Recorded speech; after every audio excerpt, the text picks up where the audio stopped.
Order. Please stand. His honor.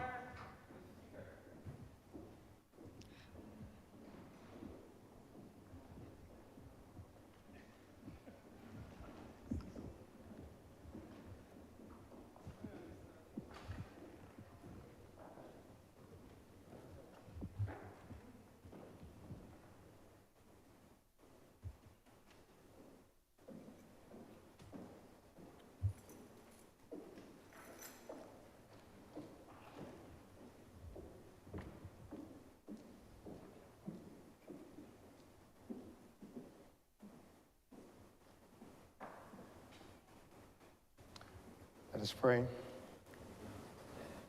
Lord, on this morning, Thursday, we pray for your gift of love. That we may know your love to us, we may show love to one another. Lord God, whose Son, Jesus Christ, commanded us to love one another, take from us all that leads to uncharitable thoughts and actions. And by showing gentleness to all those we meet, we open their eyes to the transformative love that has been shown to us in the same Jesus Christ, our Lord. Amen. Say the Lord's Prayer. Our Father, who art in heaven, hallowed be thy name. Thy kingdom come. Thy will be done on earth as it is in heaven. Give us this day our daily bread, and forgive us our trespasses, as we forgive those that trespass against us. And lead us not into temptation, but deliver us from evil. For thine is the kingdom, the power, and the glory, forever and ever. Amen.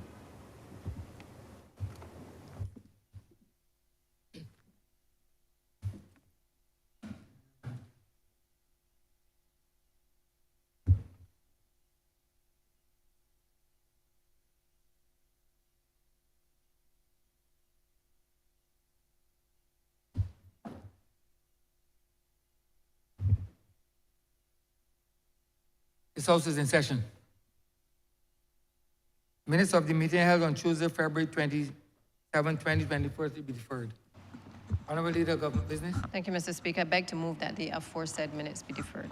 Second that. Questions that the aforementioned minutes be deferred. All those honourable members in favor, please say aye. Those against, please say no. We think the ayes have it. The aforementioned minutes are hereby deferred. Announcements by His Honor, the Speaker.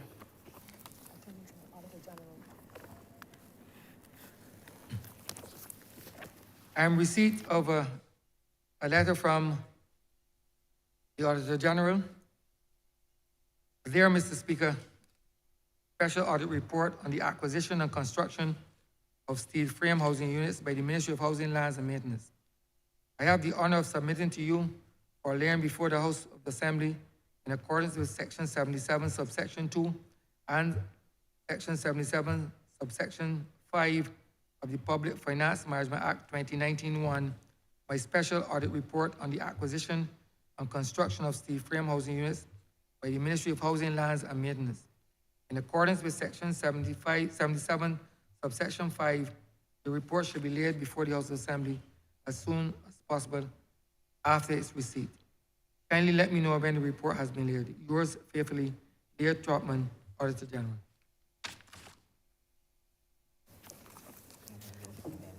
Messages from Her Excellency the President. Petitions, papers. Honourable Leader of Government Business. Mr. Speaker, I'm commanded to lay the annual report of the Dighton Griffith Secondary School for the year September 1st, 2021 to August 31st, 2022. I'm also commanded to lay the annual reports and audited financial statements of Needham's Point Development, Inc.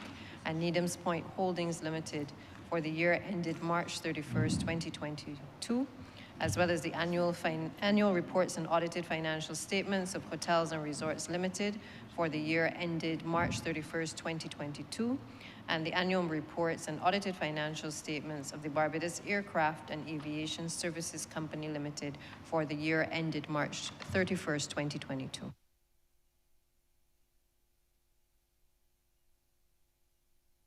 Government notices, private members' notices, notices of questions, reports from select committees, first readings of bills, statements by ministers, congratulatory and/or obituary speeches, personal explanations, motions for leave of absence, oral replies to questions, notices of motions for the adjournment of the House on matters of urgent public importance. Orders of the day. Honourable Leader, Government Business. Mr. Speaker, I beg to move the suspension of Standing Orders 6, 16, 18, 20, 42 subsection 5, 43, and 44 for the remainder of the day's sitting. Questions that the aforementioned standing orders be suspended for the remainder of the day's sitting. All those honourable members in favor, please say aye. Those against, please say no. We think the ayes have it. The aforementioned standing orders are hereby suspended for the remainder of the day's sitting. Government business. Government business is the order of the day.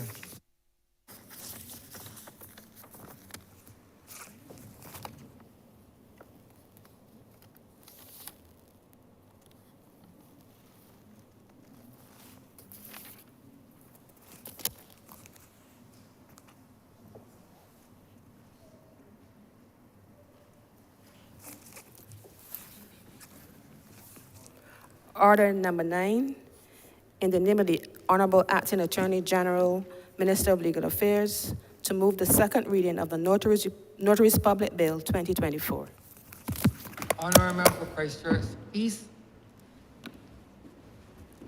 Mr. Speaker, there are few times that I've risen to speak with as much or as great of an internal smile as I actually have now.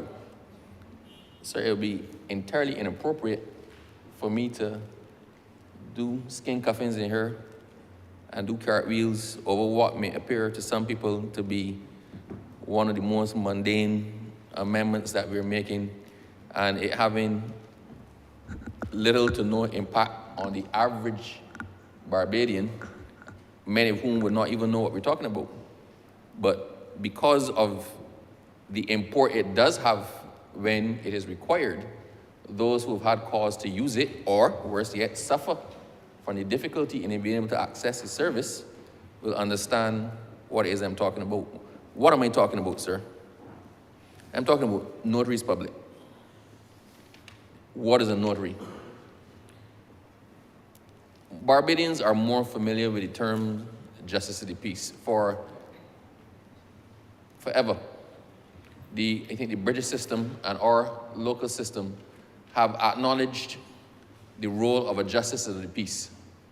Somebody who is not necessarily trained in law, but who lives in a neighborhood, is familiar with people, and is able, having taken an oath to uphold the law, to carry out certain functions that allow business to happen.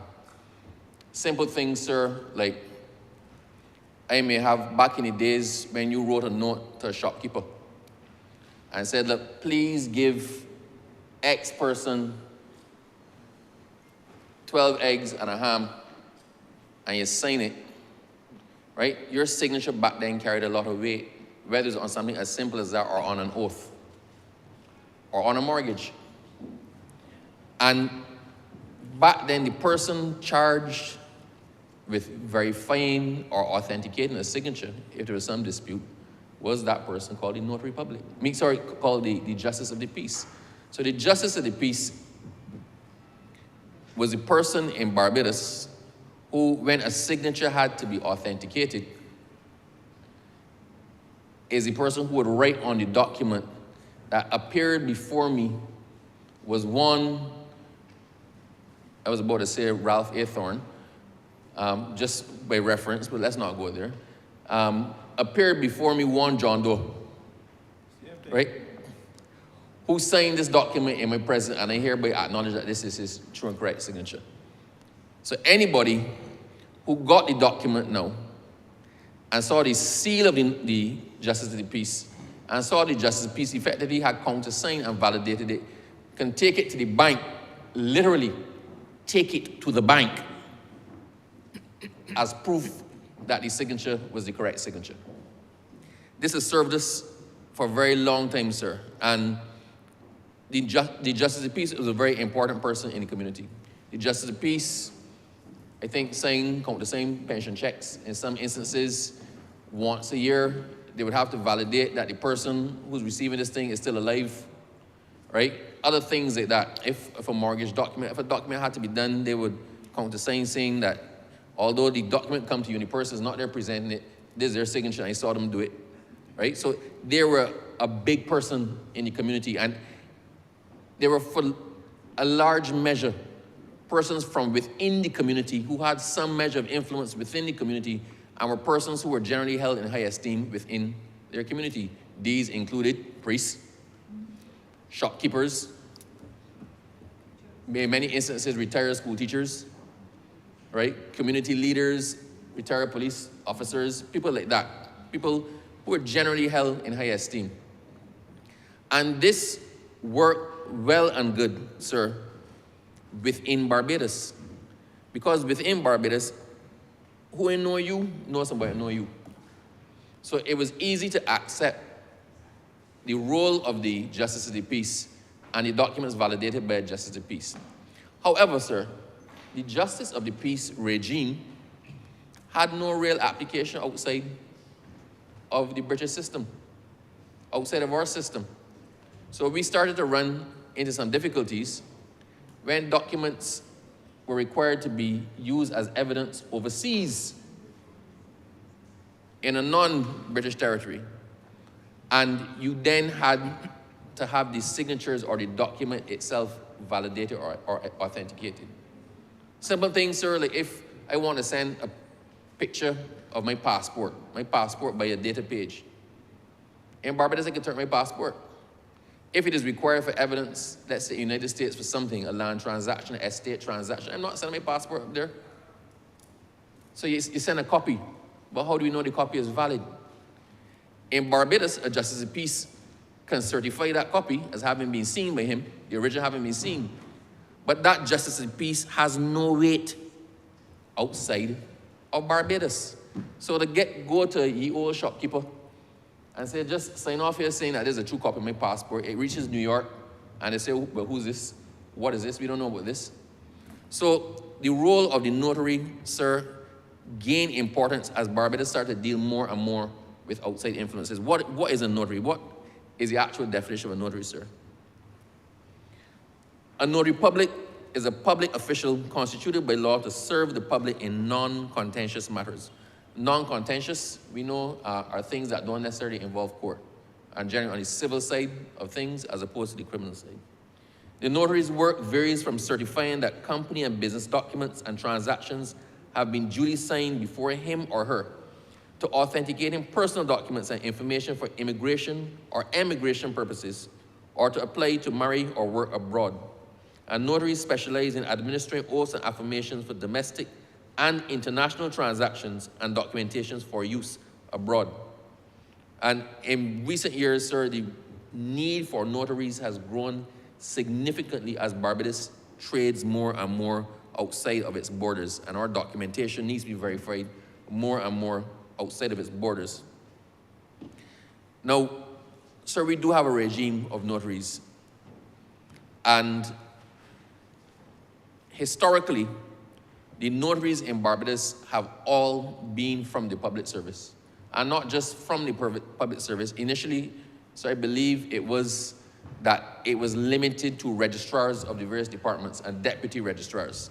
So that would be registrars of titles, and generally the registrars of titles will only certify something dealing with land transactions. The registrar of corporate affairs and deputy registrar of corporate affairs, and invariably, initially, they only wanted to deal with things to do with companies. The registrar is Supreme Court and deputy registrar is Supreme Court. So straight off the bat, we see that we're limited. Initially, we were limited to about 6 persons. The decision was taken in 2017, sir, to expand the categories of persons to include the following: the Solicitor General, the Deputy Solicitor General, Permanent Secretary in the Office of the AG, Permanent Secretary in the Ministry of Foreign Affairs, Permanent Secretary in the Ministry of Home Affairs, PS in the Ministry of International Business, DPS in the Office of the Attorney General, DPS in the Ministry of Foreign Affairs, DPS in the Ministry of Home Affairs, DPS in the Ministry of International Business, Supervisor of Insolvency, Registrar of the Supreme Court, Deputy Registrar of the Supreme Court, Registrar of Companies, and the Deputy Registrar of Companies. Now, once again, we have a bit of a problem. All of these persons are public officials. And without sounding bad, sir, these persons can only be accessed between X time and Y time, usually between 8 o'clock or 8:30 and 4:30. Back in 2017, when this came up, when this amendment came up, I made the point, I was in the other place at the time, sir, and I made the point that we were missing the perfect opportunity to expand it a lot further than that. If we do transactions overseas, sir, you may have dealt with matters, legal matters overseas. Attorneys over a certain amount of call are allowed to authenticate documents, and most of them become notaries automatically. Even if you don't require a notary for the purpose of taking an oath or certifying a document within the state in which you operate, the attorney over a certain amount of call and accountants are automatically taken to be able to administer oaths or to certify certain documents. Now, sir, we made an amendment in Barbados that allowed attorneys to certify, to take oaths for affidavits for use in court proceedings. And that was done as a stopgap because we accepted that in many instances, if you had an urgent application, if you had something that was immediately relevant for a business transaction, that the ability to access a notary or some other person qualified to take an oath was often very, very difficult.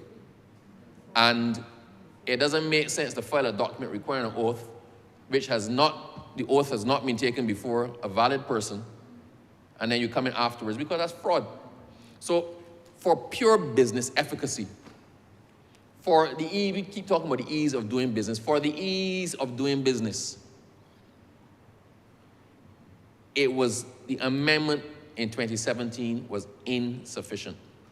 We expanded from a limited category of public officials to a slightly less limited category of public officials. But that was not sufficient. And quite frankly, sir, we were spinning top in mud. That was taking incremental steps when you already know where the goalpost is.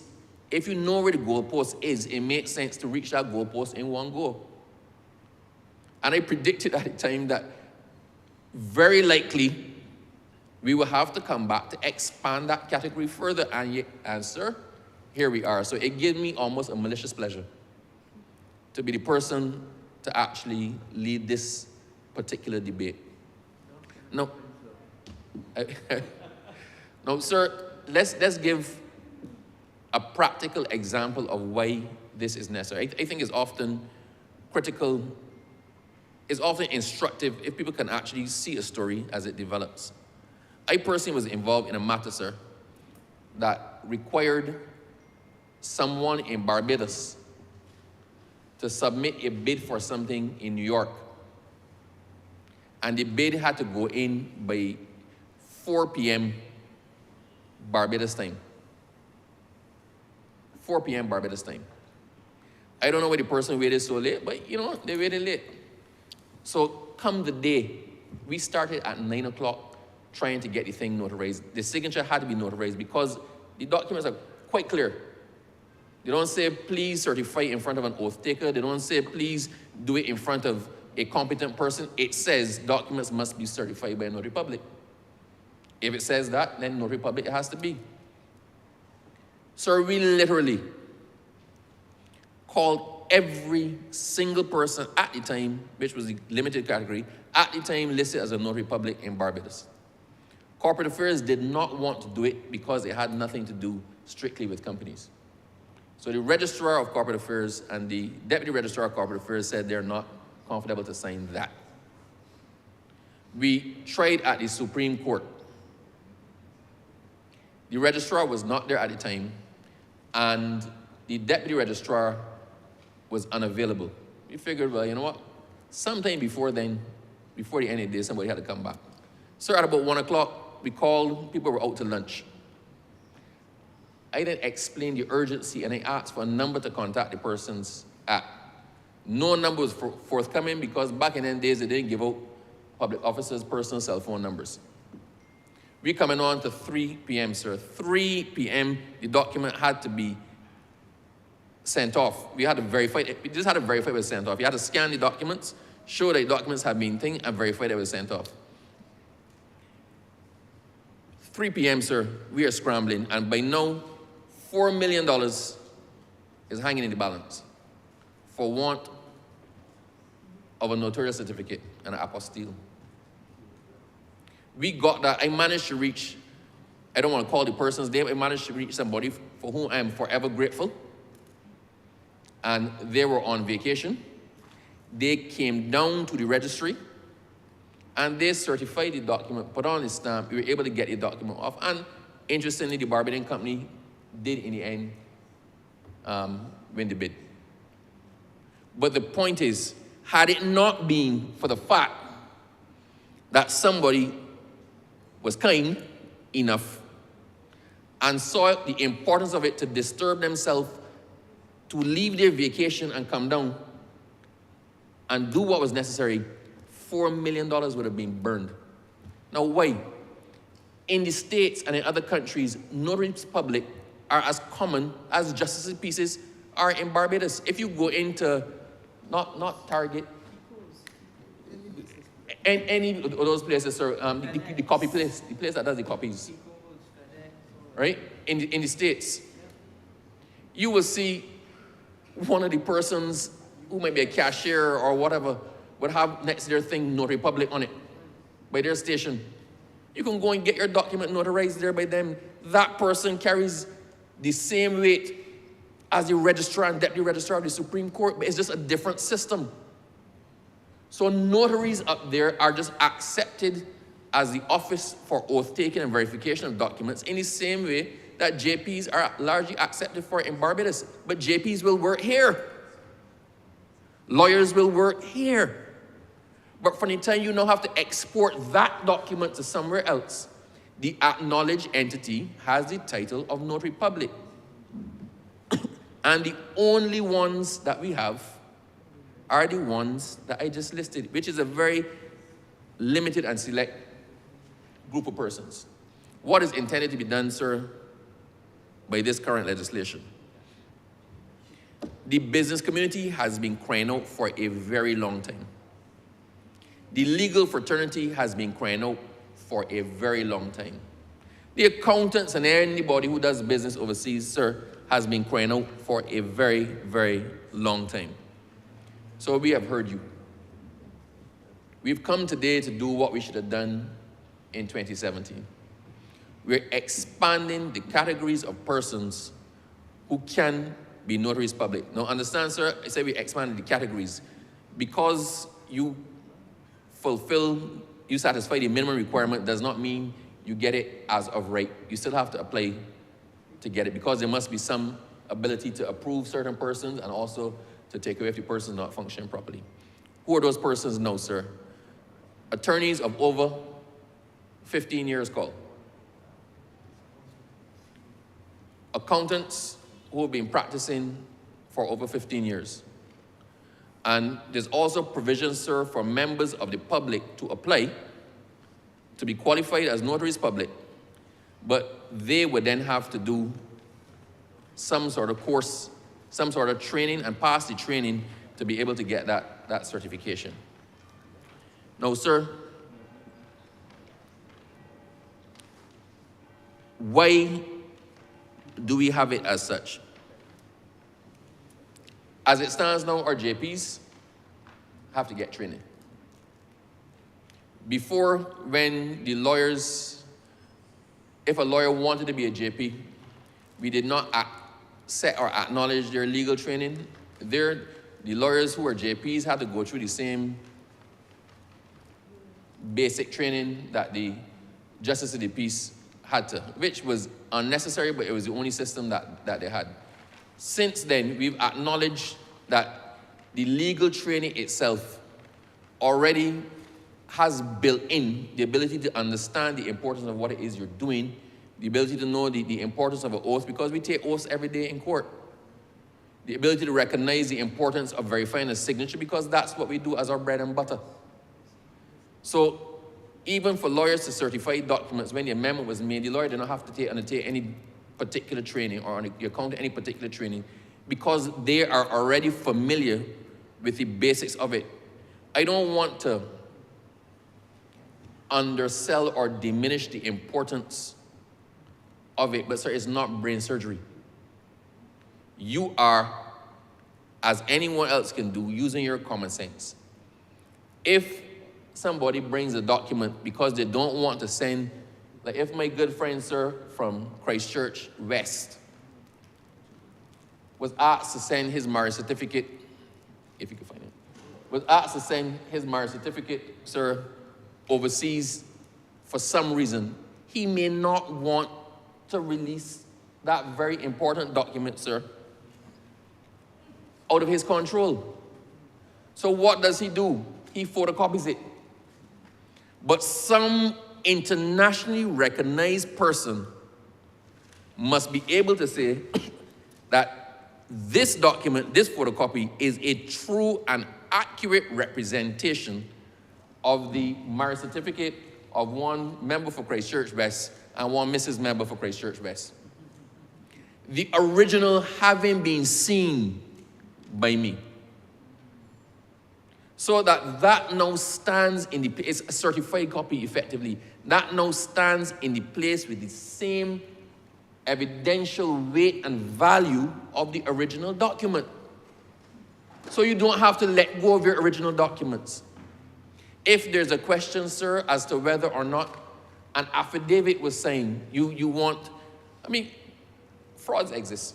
There are people who will forge your signature for anything if it's of benefit to them. So an affidavit saying that I know this person and that one John Doe, also known as Jonathan Doe, also known as John Dozer, right, is one and the same person. It is obviously in his interest to verify that he's those three people, or he's known by those names. And an affidavit coming from Wilfred Abrams saying that, sir, may not have the signature of one Wilfred Abrams. So you need to be comfortable that the signature on the affidavit, which verifies this most important piece of evidence, because an affidavit is actually evidence, it's sworn evidence, or a sworn statement of fact.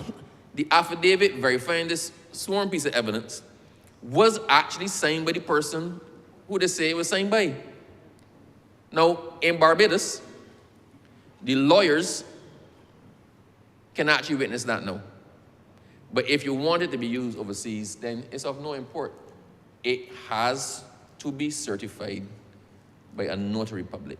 The notary public has a specific form of seal. Some of them, if you go to the Supreme Court, sir, when they notarize a document, they have the imprint seal so that you can literally feel the stamp and the embossment, if that's a word.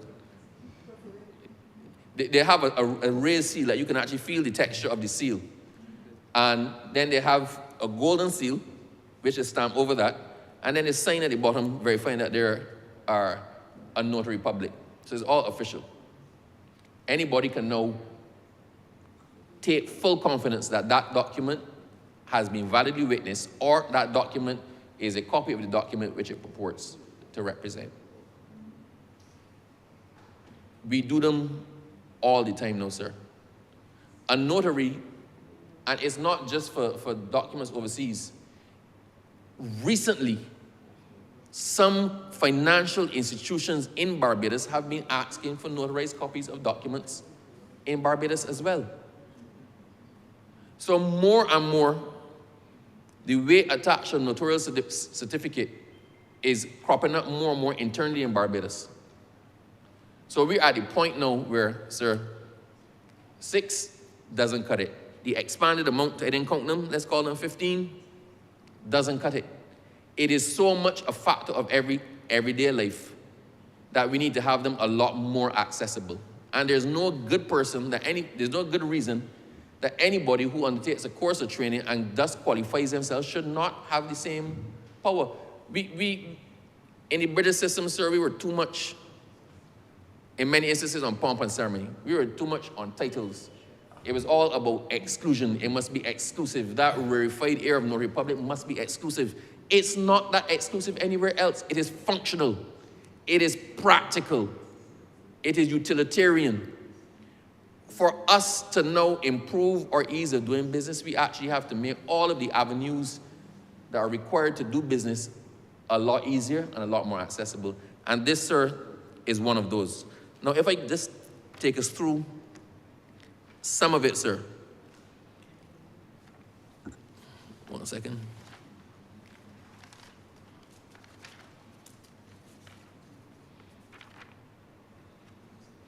A person, sir, pursuant to paragraph 3, a person can be appointed as a notary public if he satisfies the requirement for appointment under this act. What are those? Any person holding or acting in the public office specified in the first schedule should be ex officio. By ex officio, we mean that they get it by virtue of their office. Shall be ex officio a notary public in Barbados. A person may be appointed as a notary if that person, A, is a citizen or permanent resident of Barbados. So in Barbados, you have to be a citizen or a permanent resident. The lesser status of immigrant status is not going to work. And if you're a non-national and not a citizen and not a resident, you can't get it either. So a citizen or permanent resident of Barbados, if you are the holder of a CARICOM skilled national certificate and you're ordinarily resident in Barbados, because, sir, you have to be somebody connected to the country in which you're providing the service. You're a notary public in and for Barbados. You have to have never been convicted of an offense punishable by imprisonment. Never been found guilty of any act that constitutes misconduct in a professional respect or misconduct under this act. So any lawyer who has been disbarred, any accountant who's been struck off their role, any doctor who has been removed from practicing, none of you will qualify. You cannot have been a judge bankrupt. That is basically it, sir, and you have to meet all the criteria specified in the section. Now, a person, this is the important part, a person is eligible for appointment if that person is an attorney at law who's been practicing law in Barbados for at least 15 years and who is in good standing with the Barbados Bar Association.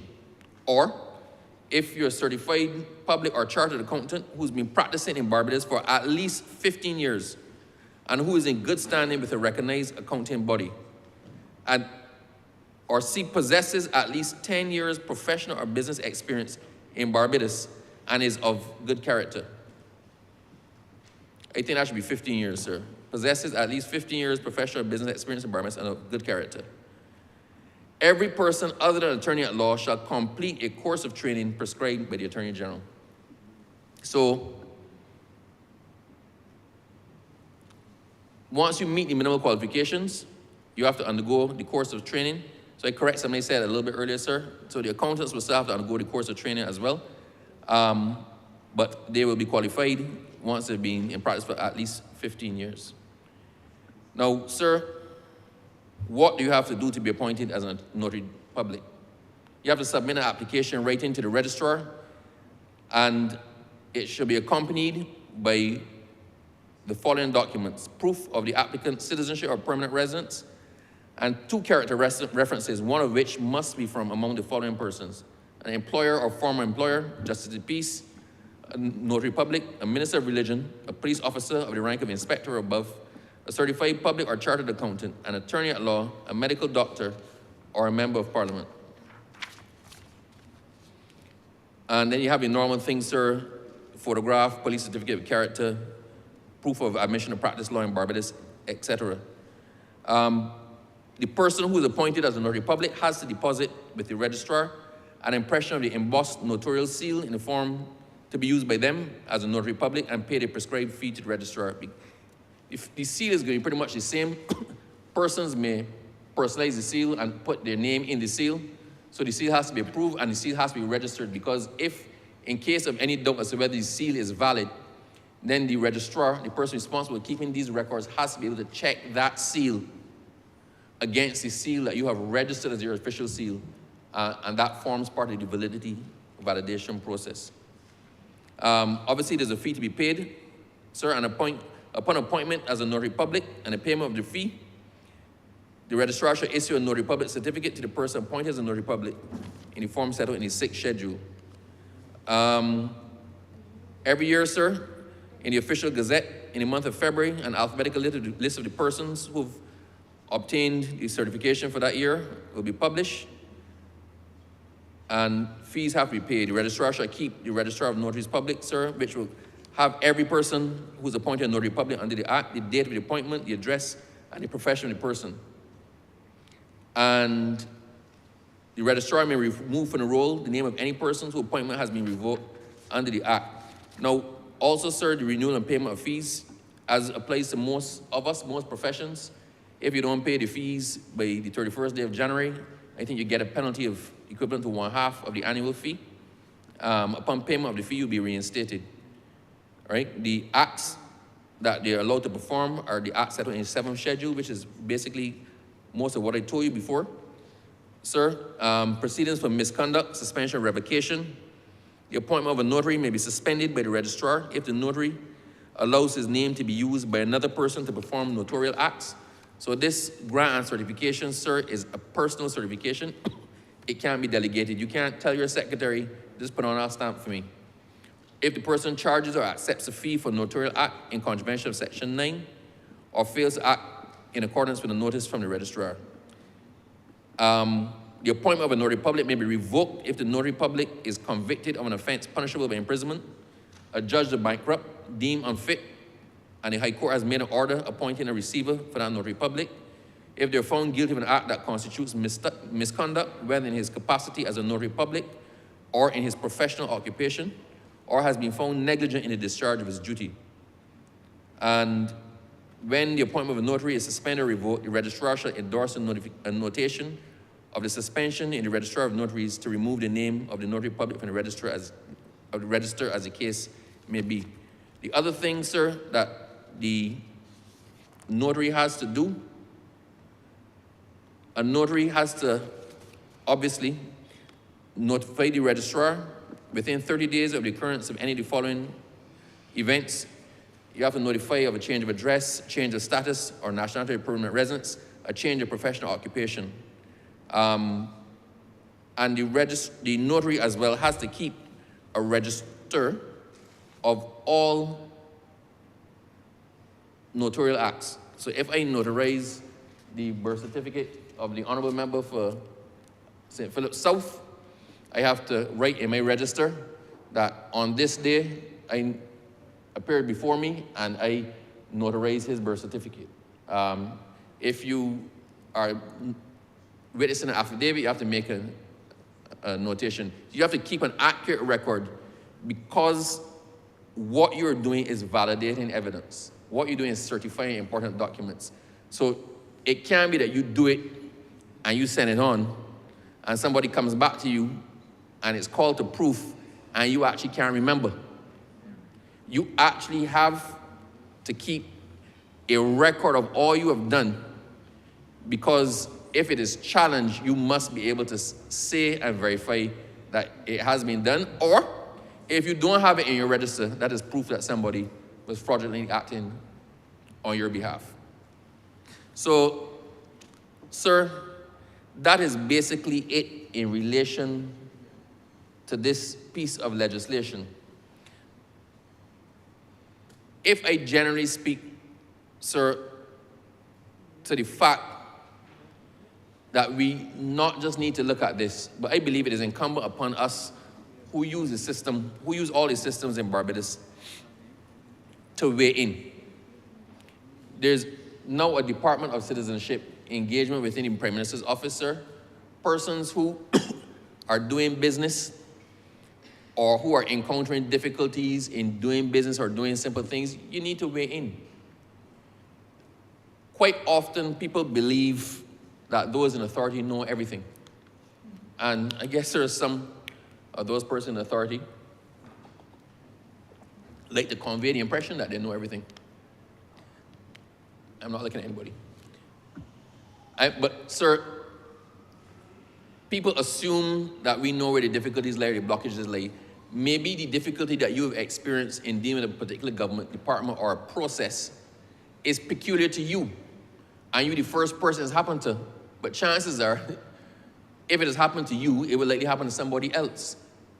So it's only by giving the feedback that we can then correct the things that need to be corrected. This one, sir, it has taken a while to come here. And as I said, the last amendment enough was not done on the last amendment, but the business community has kept at it. And the lawyers have kept at it. And the bar has kept at it. And the international business community has kept at it. So we have heard the cry and we've adjusted. But there are a number of areas, sir, quite frankly, that I actually believe can do with some improvement as well.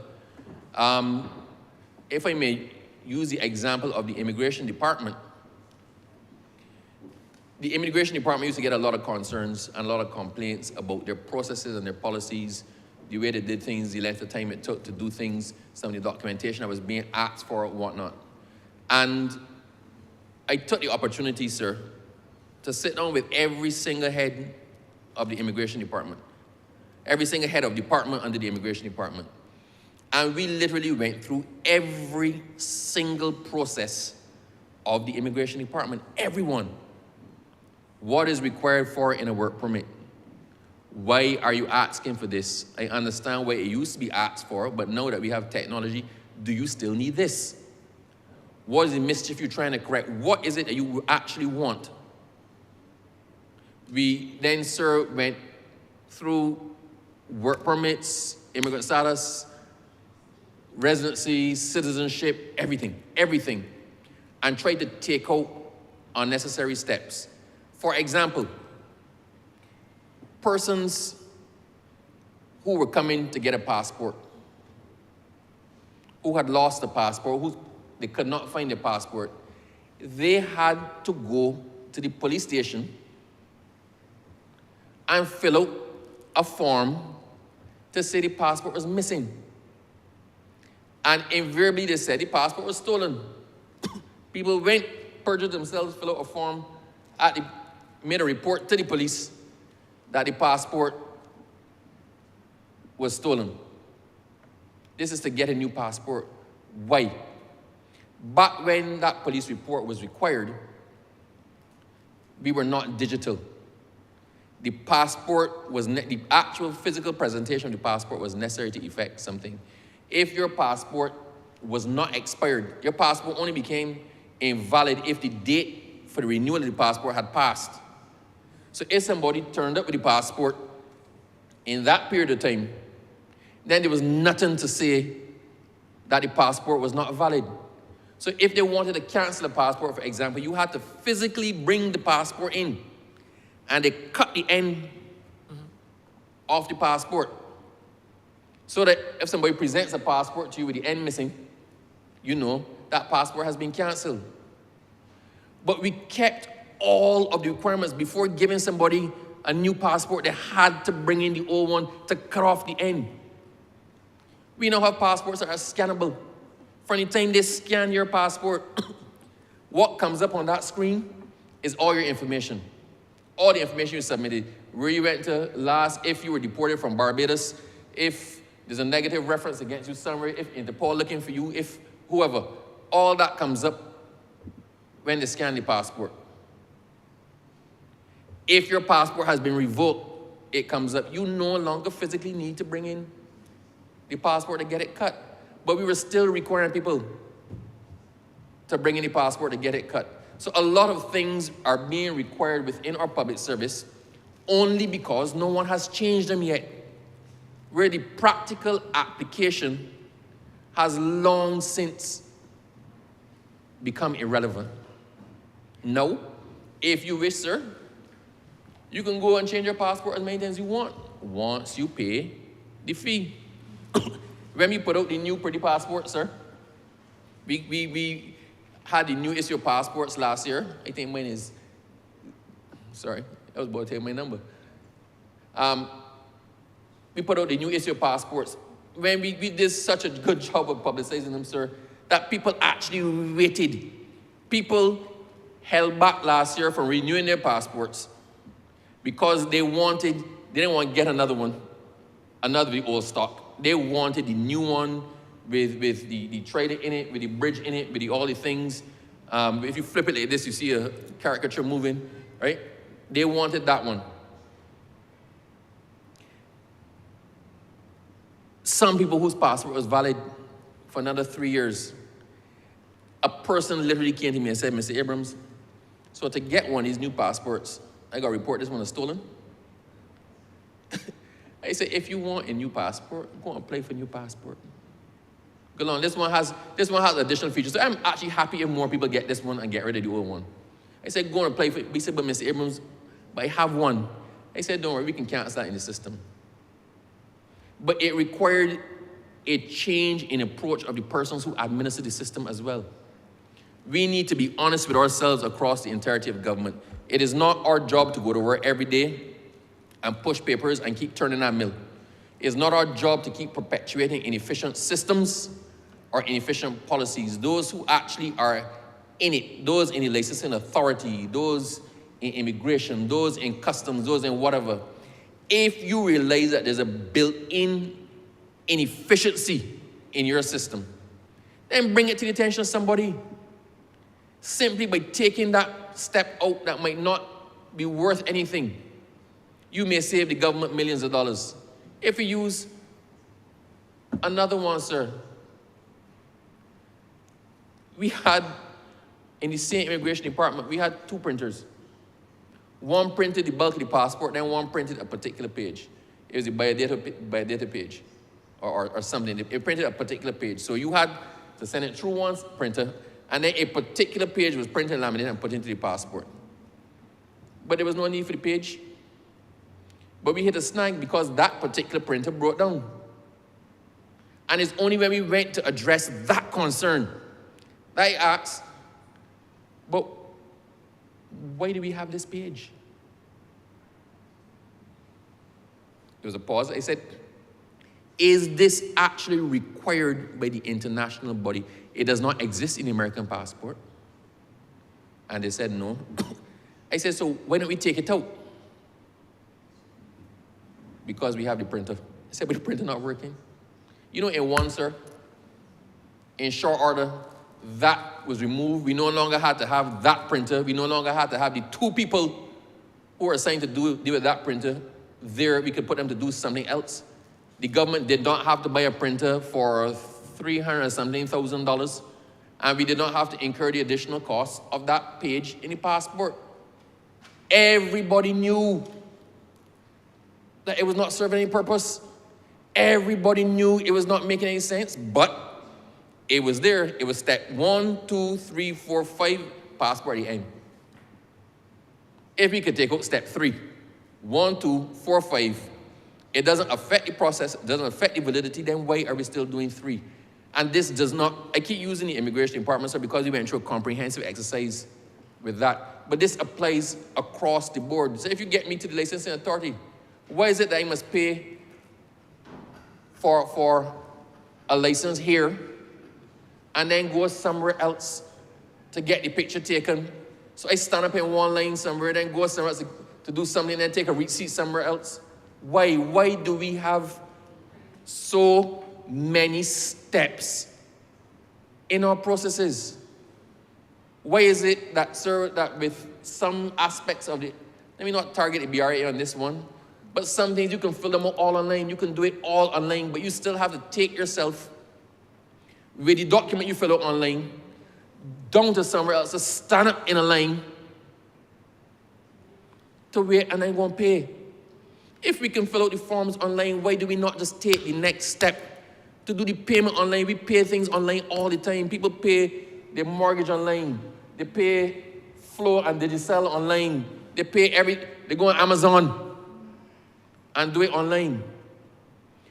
Our systems have a number of built-in inefficiencies that we need to systematically identify and take out of our system. Every additional step is a waste of time. Every additional step is costing that person money. I know my good friend from Christchurch South, sir, an eminent lawyer like he is, in many instances, they charge by the hour. Accountants charge by the hour. A number of other professions charge by the hour. If people actually sit down and think about it, right? If you're in the entertainment business and you have to set up, if you charge a flat fee for something, the faster you get it done, the better it is for you. So then your time has a monetary component attached to it. People, if they think about it, can value their time. A person who's working in government, you're working in government making $2,500 a month. You know you put in 40 hours a week by how many weeks in a month? You know for X amount of hours, I get X amount of pay. You can value your time. My time is worth $15 an hour, $30 an hour. Every time I'm standing up in a line that I don't need to be in, that is time that I could be making money or doing something else. We need to weed out these inefficiencies. So I'm actually encouraging people. We have a whole department of citizen engagement, a whole one.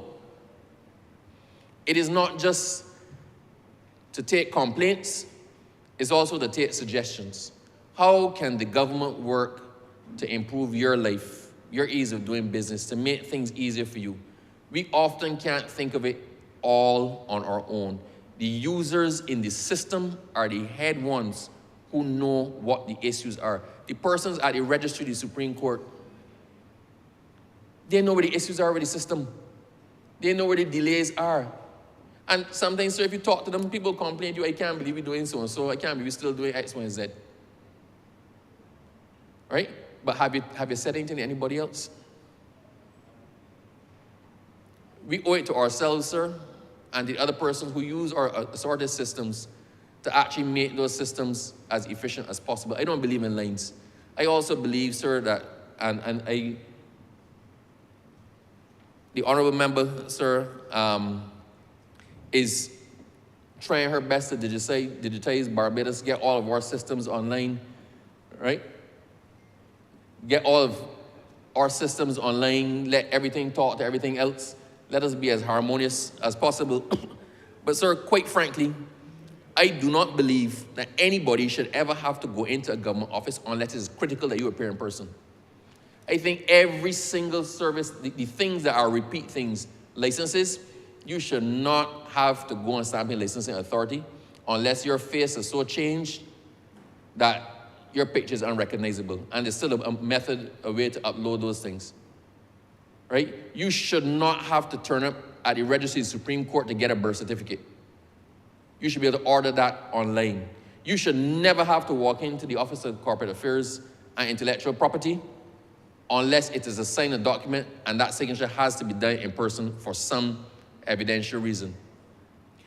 When we start to take persons out of the system, we start to make the system a lot more efficient. We save people's times, we reduce stress, we reduce congestion, all those things. So I'm here on my soapbox.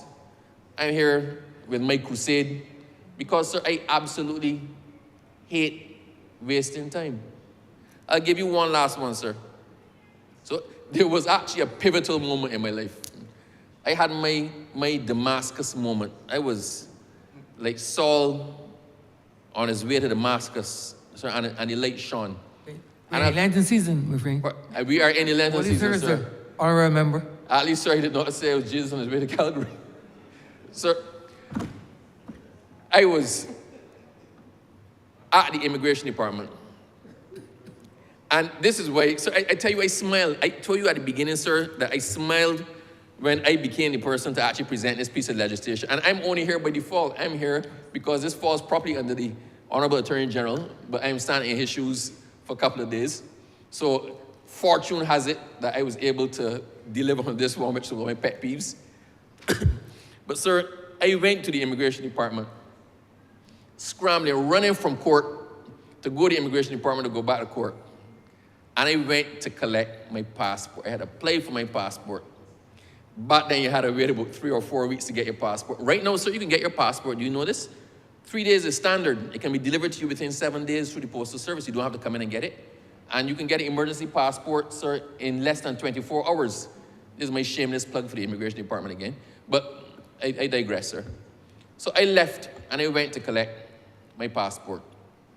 I used to apply for passports upstairs and collect passports downstairs. So I went downstairs. This is the building by the Wharf Road. to go in that little pokey office. And I went to the counter to collect my passport. And the lady looks at me and she says, "Good day, Mr. Abrams." I said, "Good day." I said, "Well, I've come to collect my passport." And she goes, "Okay, did you bring your ID?" I said, "What?" She goes, "Did you bring your ID?" I said, "But you just greeted me. Good day, Mr. Abrams." She said, "Sir, you need to bring your ID to collect your passport." Because they used to copy the ID and put it in the file, right? And I said, "I don't have my ID." She goes, "Sir, well, you can't get the passport."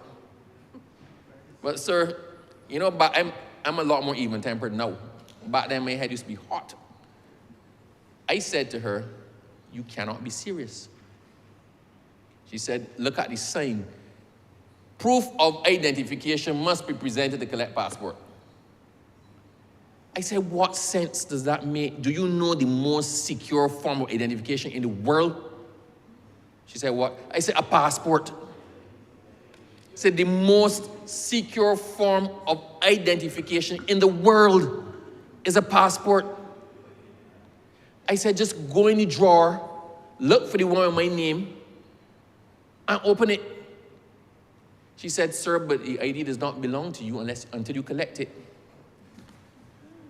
I said, "So if I came back in here tomorrow with that passport in the drawer, you would accept as my ID?" She goes, "Yes, sir." I said, "Please call the chief immigration officer." She said, "The chief is..." I said, "Call the chief immigration officer." Call the chief immigration officer. And she was saying, "But sir, somebody is here and they don't have ID to collect the passport." I said, "Not somebody, you knew my name."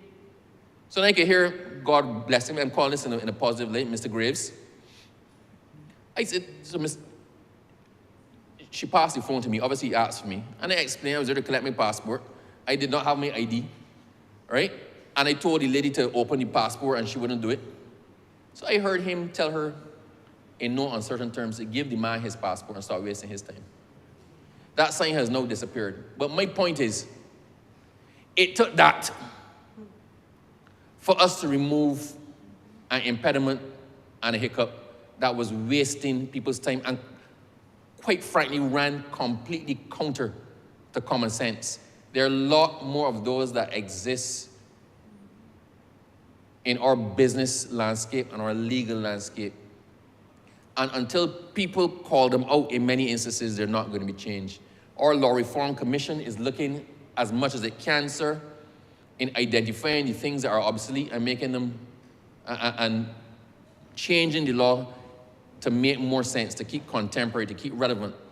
If I close on this one, sir, one of my other peeves is with bank accounts, right? We have a lot of red tape, quite frankly, in our banking system. As a lawyer, I had what we used to do, sir, to avoid getting yourself in trouble. If you're doing a transaction for somebody, quite often you open an account in your name and that person's name.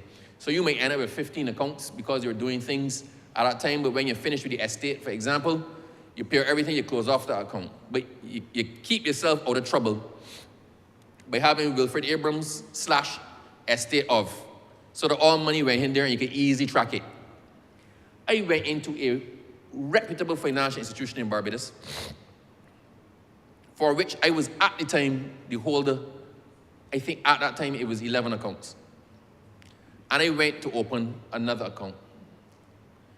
And the person asked me for my 2 forms of ID. Now, understand, sir, I transacted business with the teller. Having completed that business, I then said, okay, so now I want to open an account. The person who I had just transacted business with under the name Wilfred Abrams, who gave me funds from Wilfred Abrams' account, required proof that I was Wilfred Abrams to open another account. And I said to the person, I do not have all that documentation here. This is the only bank I am with. I have 11 accounts with you. Can you not just go to the file of one of the other ones and whoever the last one was, and photocopy the documents? It's there. No, sir, you have to produce these things every single time you come to open an account in Barbados.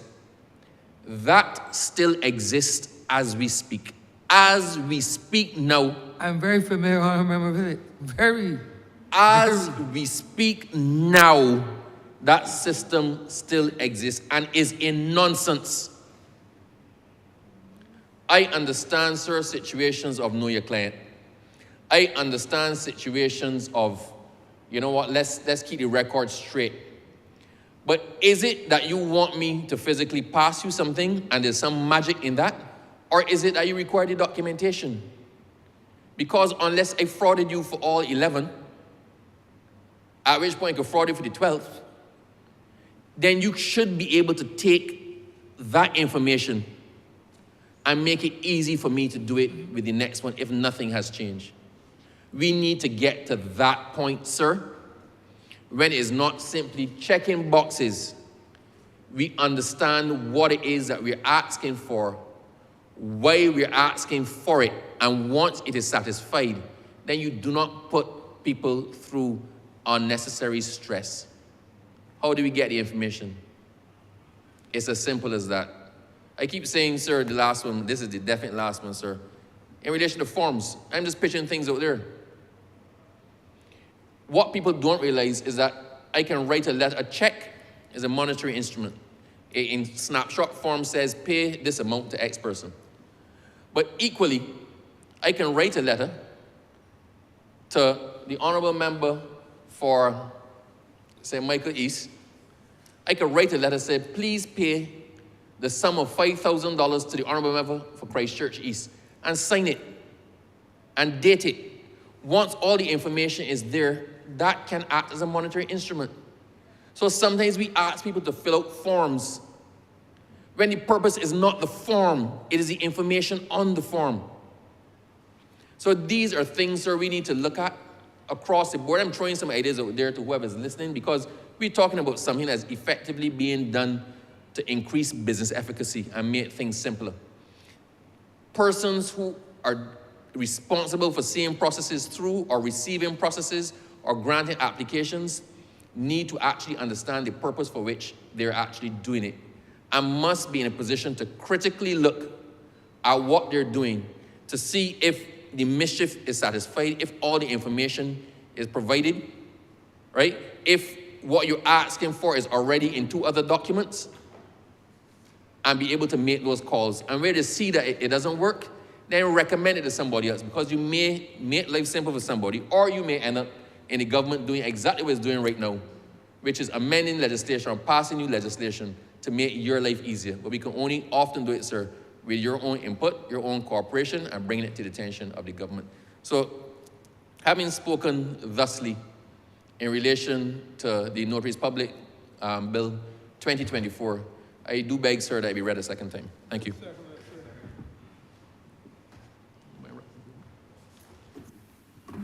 Honour for Christchurch. So, Thank you very much, Mr. Speaker. This is going to be very, very brief. Since the Honourable Member for St. Michael East, Christchurch East, and I spoke in Christchurch East. Correct. Yes.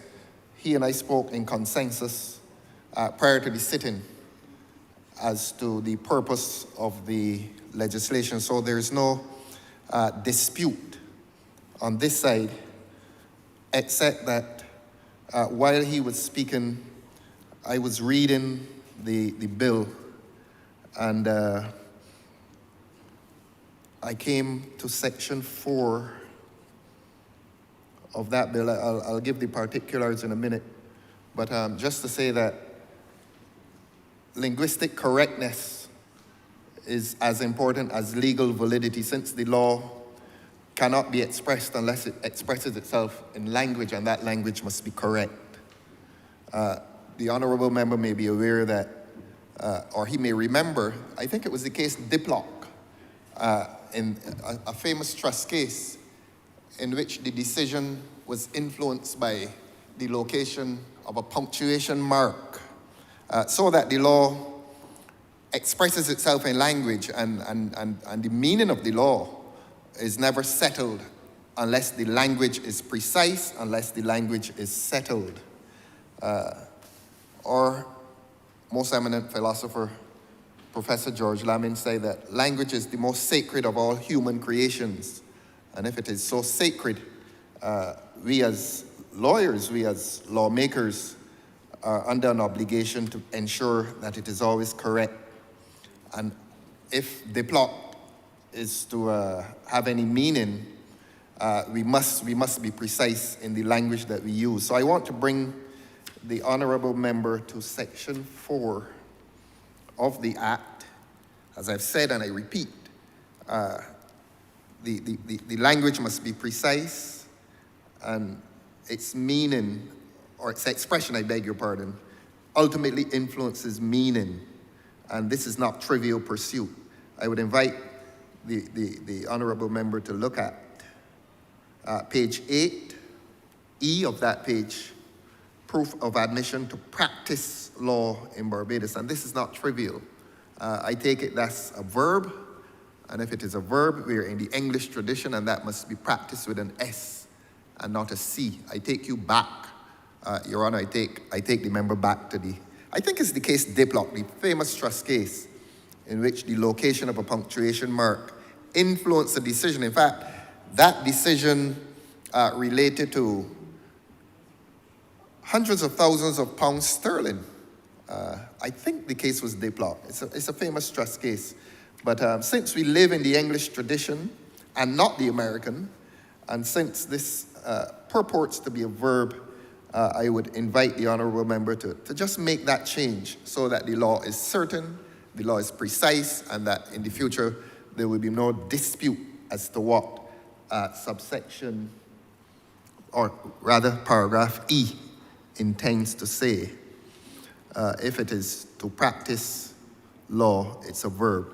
To the practice of law would be a noun, but to practice, that's a verb, and therefore, as in Diplock, one would want to make that correction. So that is my only contribution. While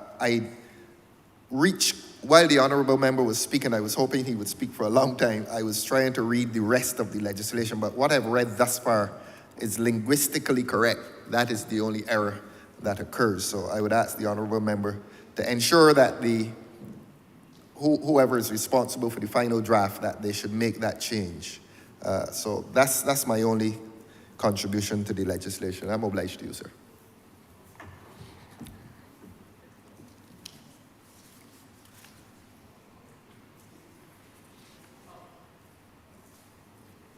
If I may, Mr. Speaker, sir. Honourable member for James Sampson. I'm obliged, Mr. Speaker. I feel constrained to say a few words on this matter now before us. And I perhaps would want to cast my comments, sir, my perspectives in a slightly different light to that which has been already laid before your Honour's House. And you will forgive me, sir, if I speak as one should if one carries the overarching responsibility for the country's productive sector. Mr. Speaker, the matter which comes to my mind on this issue is one of facilitating growth in Barbados. I think it would be correct to say, sir, that the Honourable Prime Minister would have indicated during the budget speech a couple of weeks ago that we have had a traditional pattern when this country has seen growth and recorded growth of growing at, on average, 2 to 3% every year. That obviously has not always been the case because there have been harsh times when, under a different administration, such growth as we may have recorded is not visible by the naked eye and cannot really be quantified, if it existed at all. And equally, under a previous administration, sir, we would have had negative growth, which would take us into negative integers so that the economy shrunk rather than grow larger. And those are considerations, sir, which perhaps, though not necessarily germane to this bill, have to be borne in mind.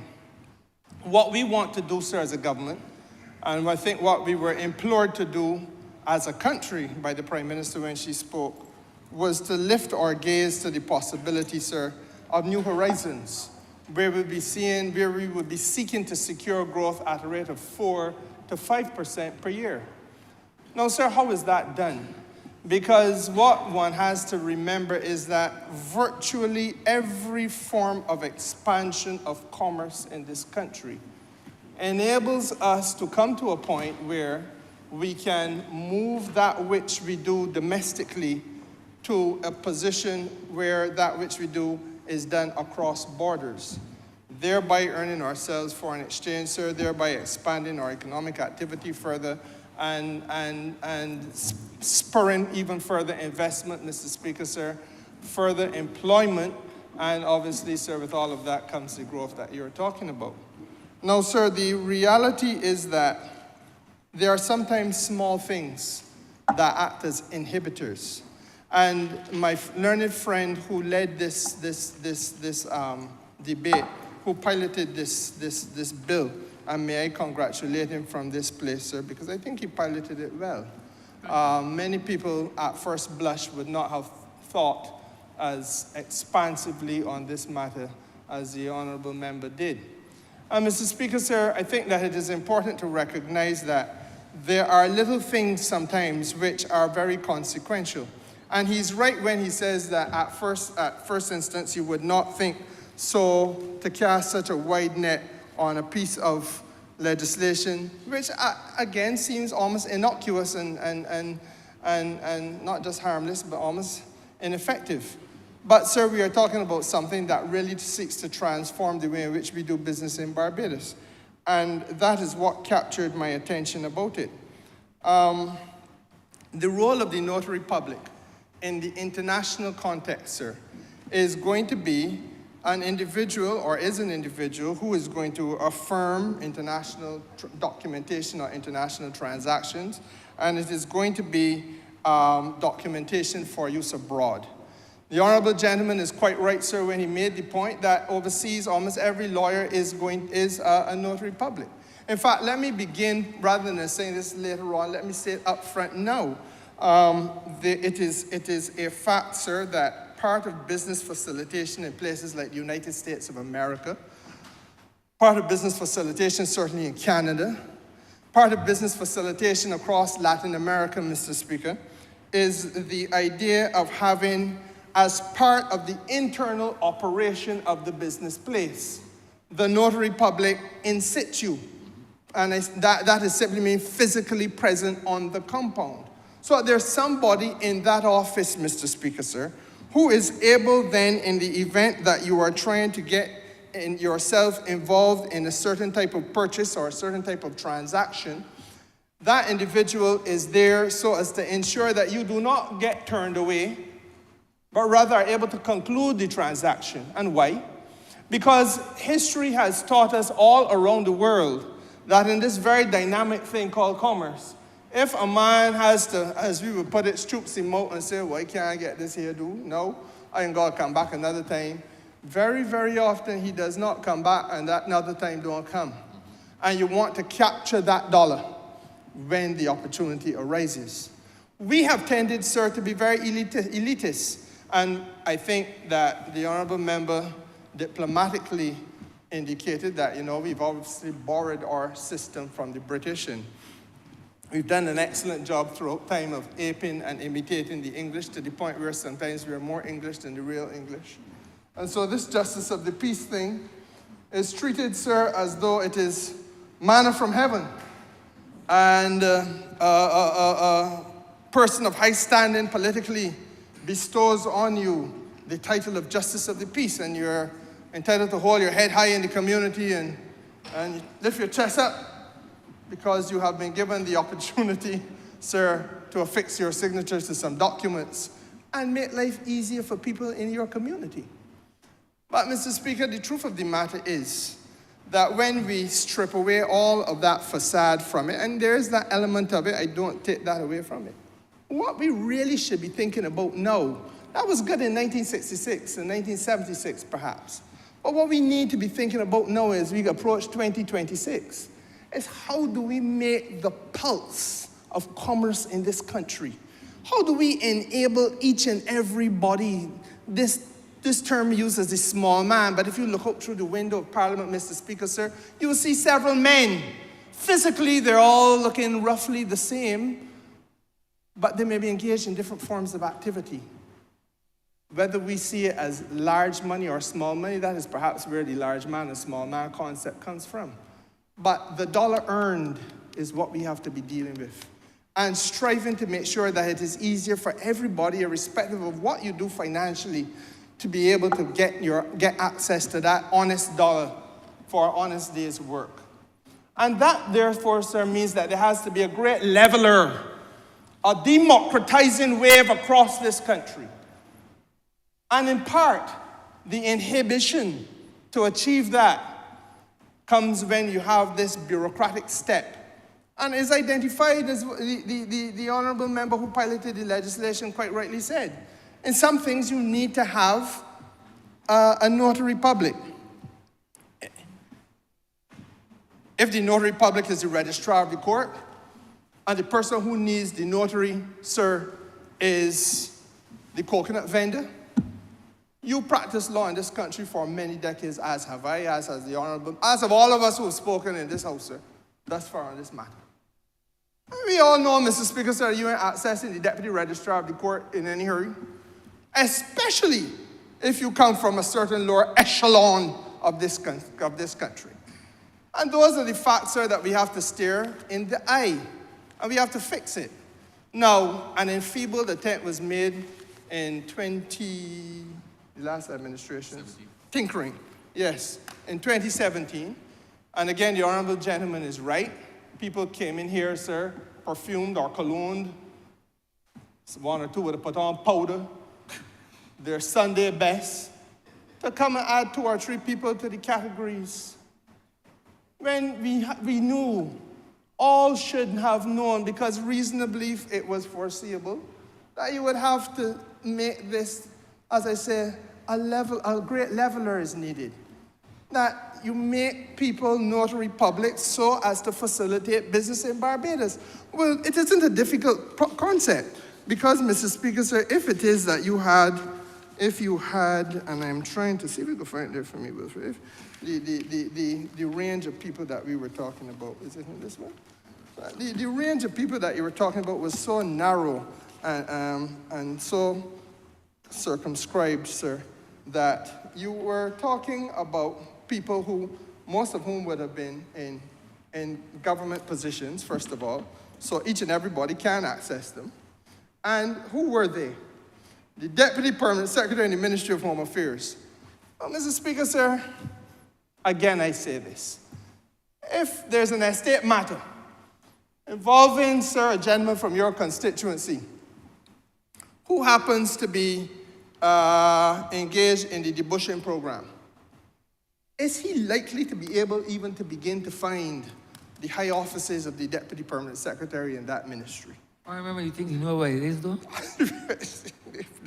I'm not going to suggest ignorance on the part of anybody, Mr. Speaker, sir. But we make these things, the point I'm making is we make these things too difficult. Too difficult. And you have then, Mr. Speaker, sir, as I said, the registrar of the court and the supervisor of insolvency. Mr. Speaker, sir, I do not know how many people in Barbados even begin to understand what it is that the supervisor of insolvency does. The registrar of companies, or where to find him, Mr. Speaker, sir, and all of the different permanent secretaries, whether they be in home affairs or foreign affairs, international business. Well, in fact, I can tell you frankly, sir, that if you're talking about the ones in some of these places, sir, they may be on travel duty for the government of Barbados, so they're out of the country more often than in. How are they going to be contacted anyhow? But this was the nonsense. This was the nonsense that passed for business facilitation in Barbados. And at some time, a sensible government has to come into this place. Happily, one has arrived. In order, sir, to remove this fig leaf and expose the naked emptiness of what is taking place in terms of commercial activity and facilitation of commercial activity in Barbados. Since 2012, the mantra in this country has been business facilitation. Since 2012. Administration followed by other administration. And sir, where have we gotten with it? And so therefore, Mr. Speaker, sir, as I said to you, it is easier perhaps if we see and try to look at what takes place in some parts of the world where this issue of notarization has been treated with a leveling approach. And I say to you, to go to the States, you will find, sir, that you are going to find that the internal operations of the business is about efficiency, it is about certainty, it is about facilitating business, sir, and therefore you're going to have the notarizing officer physically present in the building. It might be one of the people who are working in the account section or something like that. Mr. Speaker, it is also true to say that one of the issues that we have to deal with, sir, is recognizing what this is all about. I began by talking about the growth of this country's economy, and it is to that I want to be faithful and revert. You cannot, Mr. Speaker, sir, lift the gaze of this country to be talking about growth at 4% if you do not, as part of your effort, remove these little impediments to progress. And sir, you're wanting to have people make investments. There is today, if I recall correctly, when we became government, we were looking at about $8 billion in savings in the banking system, banking sector in Barbados. There is today, sir, double-digit billions of dollars sitting. I don't mean 10, I'm talking now, we're up in 12 or going towards 14. The exact figures eluding me, but somewhere between 12 and 14. Sitting in the banking sector, liquidity, excess liquidity in this country. And what we want to do is to get people who are holding on to money, however large or however small, to invest it, Mr. Speaker, sir. And let us not fool ourselves. Just as a Trinidadian or a Jamaican and now a Guyanese is easily sitting down in their country and investing across borders, we need more Barbadians to be lifting their gaze to move that money that they're sitting down on in a bank account and invest across borders and also in Barbados as well. Are we any different to them? Our psyche might be different. Our level of ambition might be different, but we're not constructed any differently. And Mr. Speaker, therefore, sir, what we got to be able to do is to ensure that there is a synergy between business practices here and business practices elsewhere. And that things that people take for granted elsewhere, such as the notarization of essential documents, are things that can be easily done equally here. Financial transactions, mortgages, the leasing or purchasing, sir, of real estate. Documents, Mr. Speaker, sir, that need to be notarized, therefore, because you're trying to conclude a lease or trying to conclude a sale. And there's a duty to satisfy if it is a Barbadian doing this overseas, sir. But somebody needs to know that he is who he says he is, and that the banking documentation that he's presenting is what it actually is authentically. It has to be authenticated, Mr. Speaker, sir. There's a need for us, therefore, to satisfy the proposed seller, if our Barbadian is the person who's doing the buying, the title agent, Mr. Speaker, sir, the real estate agent, and on and on and on. And to facilitate that business, therefore, we have to come out of this dark age thing where there are only 4 or 5 entities, or then you expand it the other day to 10 or so entities in Barbados who are able to notarize. And what the beauty of this legislation is saying, sir, is that a person who wishes to be appointed as a notary public shall now submit an application in writing to the registrar and inform self in the 2nd schedule. And the application, sir, is accompanied by a certain set of documents. But you are really opening now the gates for people in the business community people who are academics, people who are right-thinking, logically minded citizens of Barbados who may be neither in the business community nor academics, but understand what it takes to make a society and economy work better, to say, look, I too could play a role in this. Because essentially this is what it is. And if you thought it through, Mr. Speaker, sir, and quite frankly, if successive administrations in this country, many of whom we have hailed as heroes, we have hailed them, sir, as great men, visionaries, exemplars, all sorts of wonderful things are said.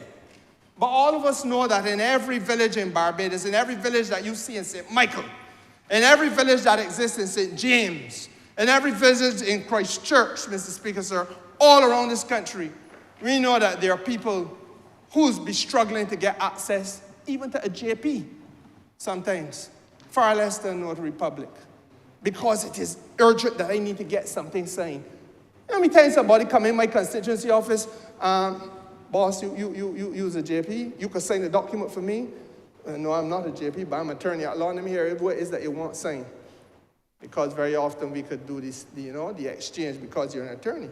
But frankly speaking, if you were a notary, if you were supposed to be a notary public that got to sign it, the attorney at law was not enabled to do that.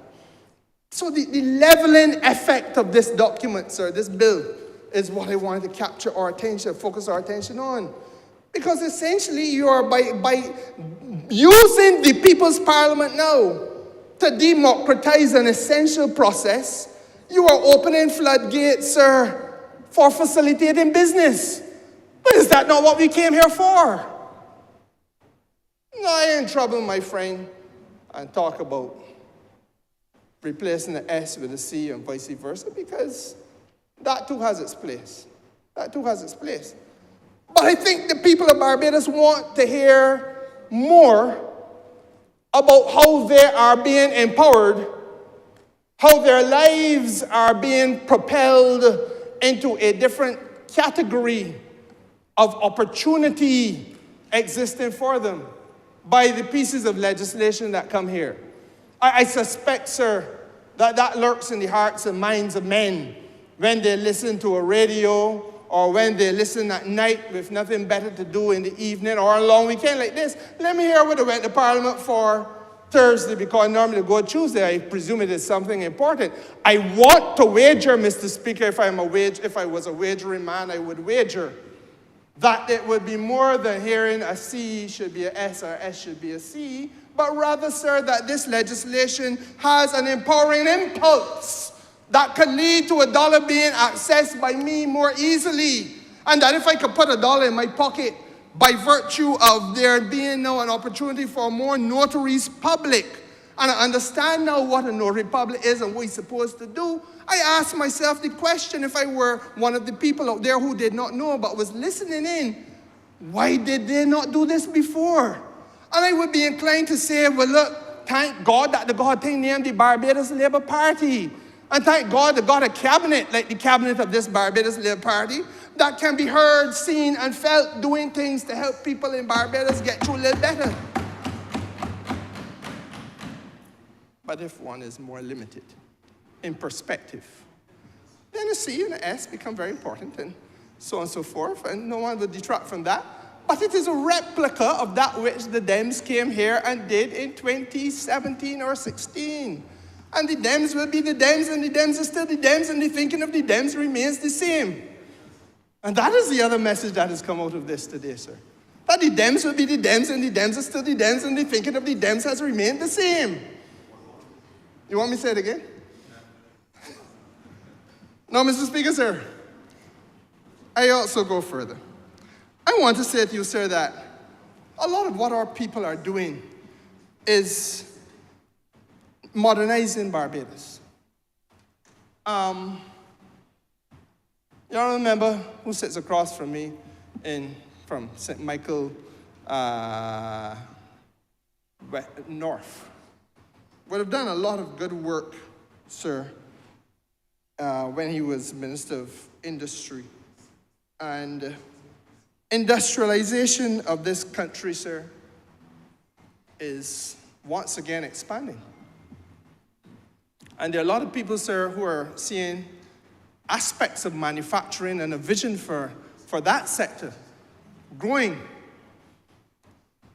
And I want to say, sir, that, none of the equipment that we're using is bought here.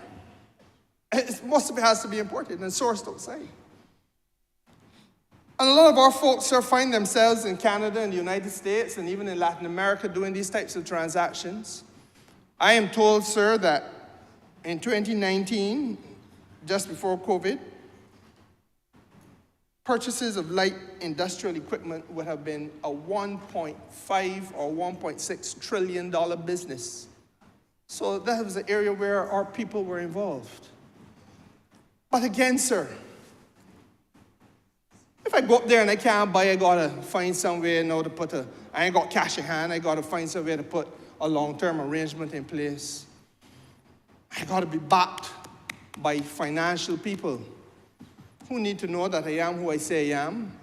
They need the documentation to establish, verify, validate, authenticate that the business I say I do is the business that I actually do.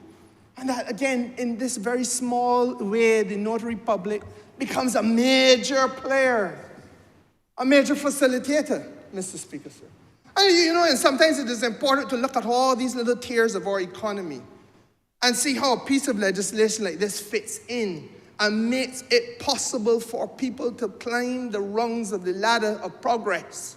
And if they don't have the access, sir, to these things like what we're doing here today, the ladder of progress becomes really an impediment. I can't get in the way. And born out of that impediment is frustration. And out of frustration then becomes vexation with the system, with the way of life in this country. Mr. Speaker, sir, it is important, therefore, that in the area of procuring industrial equipment, in the area, sir, of that which we say we do among the best in the world, provide financial services, there's no longer an international business sector, sir. We see business now domestically being international. We want to internationalize every business here in Barbados. And we want business overseas to be here, registered here as Barbadian business. And we structured our tax arrangements in such a way as to incentivize that. Well, Mr. Speaker, sir, whether you're into banking, insurances, whatever aspect of financial services, sir, behind all of that there comes a point in time where you need to have the role of the notary public played. And even at that lofty, highbrow level, where a foreign company is coming here and talking about $20 million offshore to Barbados, sir, $30 million offshore to Barbados. You know that even those people prior to this legislation that we are trying to deal with today, even at that level, those people, sir, who need to have notaries, sir, were forced to call upon the Deputy Permanent Secretary in the office of the Honourable Member, the Deputy Permanent Secretary in my ministry, who may be with me in Ghana doing the business of the government, or in Panama doing the business of the government, Mr. Speaker, sir. Huh? And the supervisor of insolvency, a narrow category of people. And you're talking about people, sir, who've come here or are coming here, or we want more of them to bring large investment of that multiple million-dollar nature. And they are asked to take us seriously. When if you enumerate the people who hold these offices, sir, you can call, will fit on both hands, the fingers of both hands. A whole country looking to see growth, looking to see development, sir. But between the hours of 8:30 a.m. and 4:30 p.m., you're able to access 10 people who are fundamental. And of those 10, 5 of them hold offices, sir, which will take them abroad frequently. Now, can we be serious about it? Can we be serious? And it is one approach to public administration, sir, that I think this country must now begin to become not just curious about. But I want to suggest, sir, that Barbadians must now start to become critical about these things. Why is it that it takes a Labour Party administration to sit down and look at these things with a critical and objective eye? Pick it apart, deconstruct and reconstruct in the language of the Honourable Prime Minister. And say, look, these are some of the things we've got to fix, though, if we're going to get it right. Now, I do not know, sir. There's another side. In fact, there are other sides because there are several parties that pop up during election time, several loose organizations that come up during election time. And as quick as the election is over, they seem to disappear from the landscape. Then they pop up again and equally disappear. But dialogue such as this that I'm having with you, Mr. Speaker, sir, does not ever seem to take place. But these are concrete issues that we knew all along existed. And they're concrete issues, sir, that we have to fix. I do not know how you can offer an excuse to the CEO of a company which has decided that it is going to invest multiple millions of dollars in Barbados, sir, and tell them, well, boy, I know, we use the example of the honourable member who was attorney for one of them. Want to close a transaction at $4 million worth. And it is urgent that we get this transaction closed by 4:30 Friday evening. Well, Skipper, you know, but here they only got 10 men that could do that day. Because you need a man to sign, and you only got 8 or 9 of them. And I can't find a body. So the $4 million we're going to put on pause until Monday. What do you think would happen, Mr. Speaker, sir, in the boardroom? What do you think will happen with the shareholders of the company? Do you really feel that they owe Barbados a living? Or they think they owe Barbados a living? It is for us to get our house in order and to get it right. And that's where we have been failing, sir, for donkey years. And it is important, sir, that we do not fail to recognize that every step in the process of rectification, every step along this journey of transformation, some are going to be big-ticket items, some are going to be smaller items, but, Mr. Speaker, sir, every one of them is fundamental to the process. And, Mr. Speaker, may I equally say that of equal importance is the question of making sure that I don't have to be butting about from pillar to post looking for a too few. Because if I had 10 odd people doing a fundamental task as we did, and as we now do still, of notary public services, sir, if I can't find one over by St. George North somewhere, and I can't find the other in Christchurch, sir, what am I doing? I am racing across the country with all sorts of other things, impediments, traffic, children leaving school, etc., etc. Time is money in anybody's world, whether your business is large or your business is small. The small man will tell you, sir, that they've got to hustle, ain't got time. The large man will tell you, sir, I don't have the time with that. Time is money. So we've wasted people's time, we've wasted people's money, we've invested in years of inefficiency, create a lot of doubt and uncertainty about how serious we are as an investment jurisdiction, Mr. Speaker, sir. All at the same time, we're telling people that we're serious about business facilitation. But that can't make sense. That can't make sense. And I fear that the problem is compounded if the voice of that which was a mighty political institution in Barbados, if the voice of a political institution that at one time had a vision of regionalism and national identity and national independence, if that voice is reduced to a C and an S and nothing else.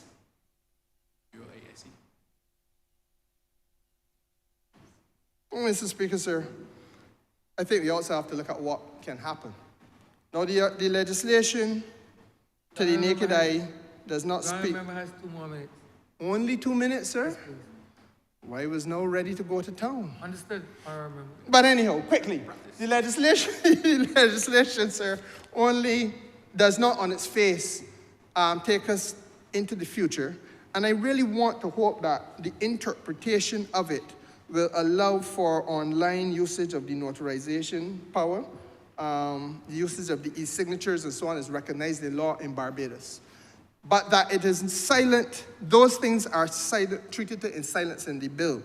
And I want, sir, to say that for me, the use of the online technology is important because, again, speed, efficiency. Also, sir, error reduction, because you're removing, to some extent, a lot of the human involvement. And then, sir, of course, cost reduction. Those are some of the things, sir, that time will not allow, obviously, now to go into them expansively, but it is not something that is directly spoken to in the legislation. I'm hoping that when we read this in conjunction with other pieces of legislation in Barbados, that it will take us to that point. Because I do know that in other parts of the world, and you know, this is really, it was this week that the Foreign Minister of Panama spent a couple of days here, sir, with me and the Prime Minister and a few other people, dealing with business that we got to do in Panama. And sir, we are about to open the Mexicans are about to open an embassy here. The Panamanians are about to, she was here because they intend to open an embassy here very shortly. They've now got an ambassador, a designated ambassador for Barbados, sir. The Colombians, likewise. The world is reaching out to us, looking to open embassies and have their ambassadors here. And we will therefore, sir, be doing more business with Latin America where the notary public concept is alive and well. And equally, Mr. Speaker, sir, as we deepen our relationship with the United States commercially, and not just now in terms of visits and tourism, but now commercially selling things to the US and so on, not just buying from them neither, because we got to flesh out our economy in that way. That is what the Honourable Member of St. Michael's South Central now spends day and night reasoning and working on how we penetrate the US market to earn foreign exchange. And likewise with Canada. All of these are places, sir, where the notary public, sir, the concept is alive and well. Ease of access to them is important, sir. Being able to relate between them and the people who have to employ them, sir, or utilize their services electronically is important. It is a brand new way of doing business. It's a brave new world. And we got to be part of that, sir. And it is for those reasons, Mr. Speaker, sir, being respectful of time, that I want to fully support and associate myself with this particular piece of legislation and wish it well as it progresses through the passage of the two houses of assembly of this country. I'm obliged to you, sir. Honourable Member of St. Michael's South Central. Thank you, Mr. Speaker. I rise to lend just a few words to this debate, especially based on the last two, well, not the last two, should I say the last two substantive contributions, the members on this side, but in particular, the member who piloted the bill, in so much as he said in his presentation, if anyone is listening, and then he made some recommendations for the work that needs to be done. I hope that he knows that the member who has responsibility for technology and innovation is definitely listening. I dare say that is why I am here. But I also want to build on the platform that was built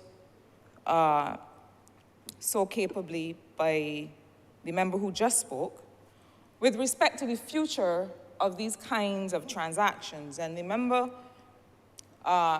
made an invocation to us to think ahead, to understand what is needed now. Really what is needed now is not so far in the future, it is here. And the fact is that right now, Barbados, like most jurisdictions of our kind, We've become quite good, quite expert in producing and validating the authenticity of documents in a physical environment. And so embossing of letters, printing of certificates on the most delicate of parchment paper, security laminates on cards, stamps, wet signatures from authorized personnel. These are the kinds of things that we've used to give administrators the means to determine the authenticity of documents. The challenge is that in an online environment, these physical characteristics are lost. So when you scan a document,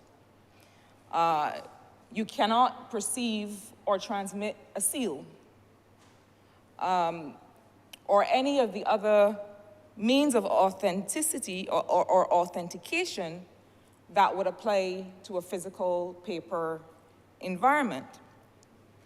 And so when you have to do that, when you have to scan to send something abroad, when you have to scan something to send it even to your neighbor, to send it to a client of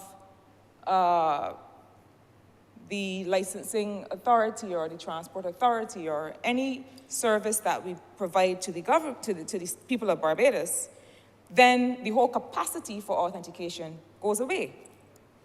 It brings us then to something that the Ministry of Innovation, Science and Technology is working quite swiftly on and towards, along with key partners like the Immigration Department and the Central Bank of Barbados. The thing is that this business of moving to an online environment, making services available online for people so that either in this jurisdiction or others, they can do business more easily, more quickly, and at a lower cost. It is not just a government matter. And in fact, we saw that with the introduction of the Easy Pay platform and other payment services, which really where government cannot do it alone.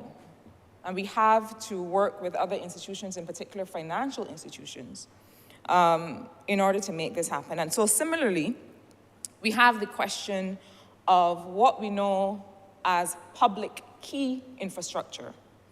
And the young people who work with me on these matters refer to it very briefly as PKI. That's what I hear in the halls of my ministry every day these days, public key infrastructure or PKI capacity.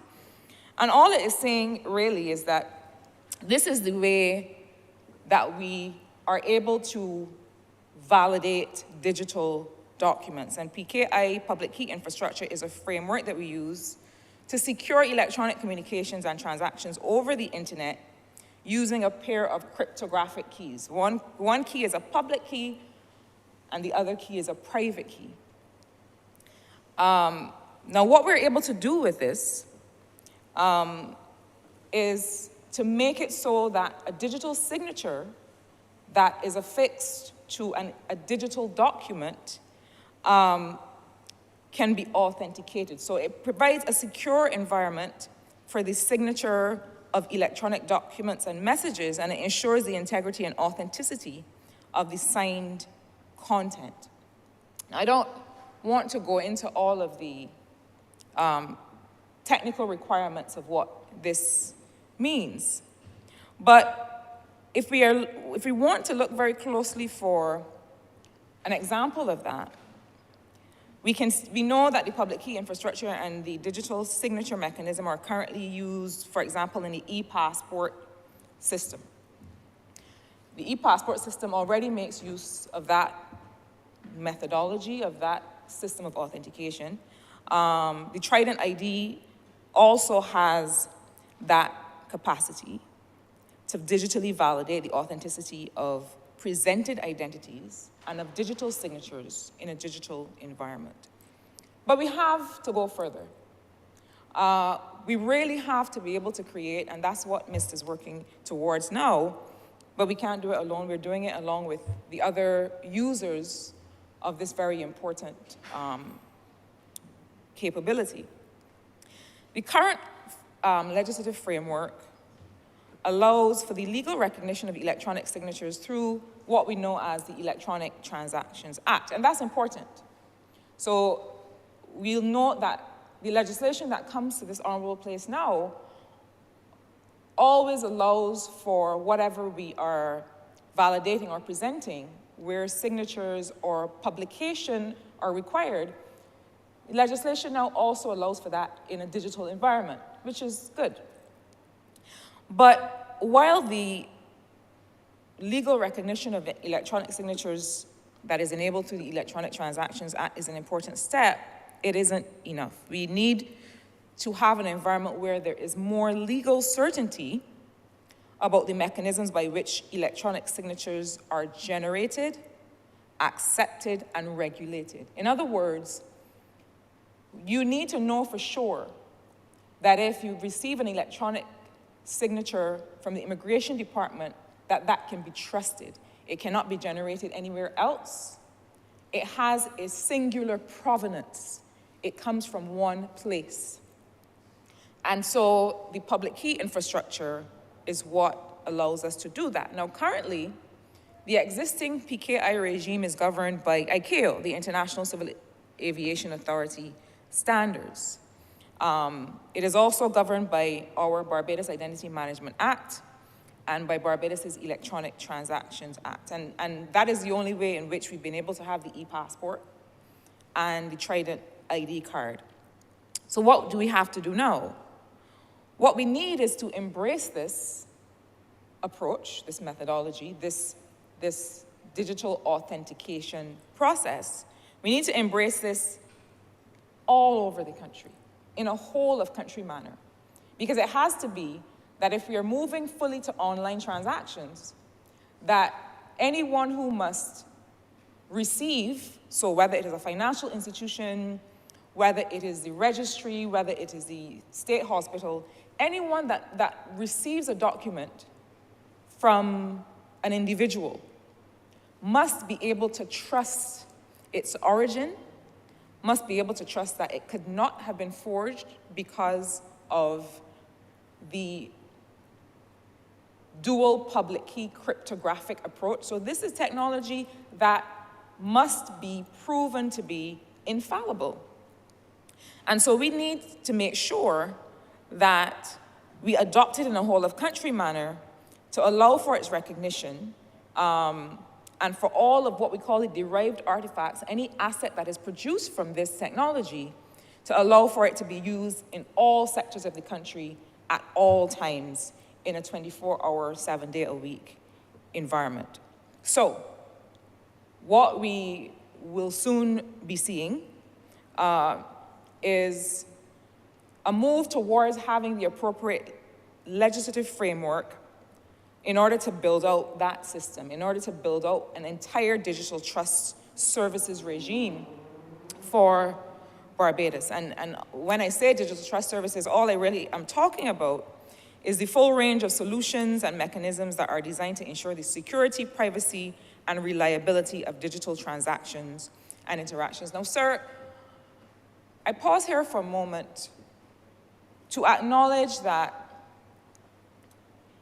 if we want, and when I say we, I mean all of us as Barbadians, as a country, as a society, as an economic jurisdiction, as a place that must be concerned with creating opportunities for all people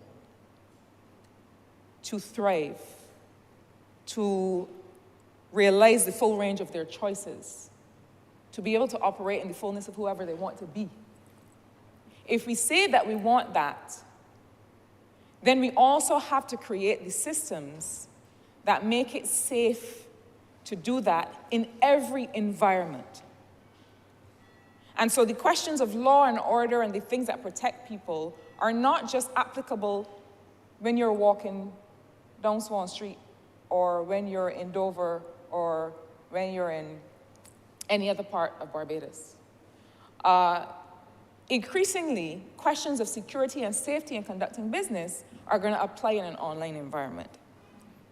I say all that to say that whether it is the electronic transactions legislation or the data protection legislation or the cybercrime legislation or move towards this secure environment for digital signing, These are the ways in which Barbadians are going to be protected so that they can act with certainty when conducting business in this digital environment. Sir,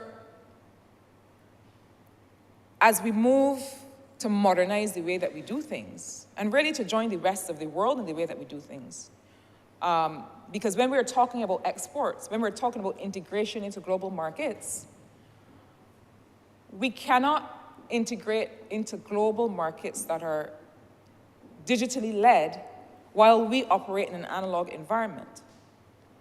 You know, when I go to Costa Rica or to Panama or to Argentina, I almost said Argentina, because I was about to make the point that I have to speak the language.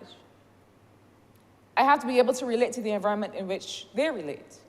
Similarly, if we are talking about giving people opportunities to earn from right here where they may sit, then we have to make sure that we also provide the tools for people to function in that online environment. But more than that, even setting aside the need to create online opportunities for young people, and more we're talking about issues that relate to allowing people to be able to monetize their online content, and what are the global conversations we have to have about that, because we do. We have to make sure that we are talking to the owners of large online marketplaces like Google and Amazon and others to say, look, we also have creators and entrepreneurs in this part of the world who have a right to be able to access these markets. And how are we going to make that happen? And how are we going to liberalize the same rules that they always want the global south to liberalize? How are you in the global north, how are you in developed countries going to liberalize your financial rules so that we or content creators and business people can have access? That is one of the conversations we have to have at the international level. But right here, one of the things we have to do is to get to a stage of maturity in the technological environment where digital trust services, this public key infrastructure that means that we can make sure that digital signatures are real and valid and can be trusted, we have to get to that stage of maturity. We have to do a lot of groundwork. And so we at MIST are about to have some conversations in the coming days with colleagues at the Central Bank, with colleagues at the Immigration Department, all of the current environments for which this is now critical, with a view to determining what should this infrastructure look like, how will we roll it out, so that the member for Christchurch East need not shout into the void to wonder if anyone is listening about the question of needing to migrate services such as this to an online environment, but so that he can be assured that this is, in fact, the direction in which we are already moving, and the kind of work that will give even more, that will cause this legislation that he has introduced to have even more impact, to be even more far-reaching, and to then reach another level of modernization for the residents of Barbados and friends of Barbados and people who want to invest and people who see Barbados as a worthwhile jurisdiction in which to do business. So, sir, I rose to give this update through you to the people of Barbados in terms of how are we building trust in the digital environment such that we can expand its capacity and in that way the choices of the people we humbly serve. And with those few words, sir, I'm obliged to you.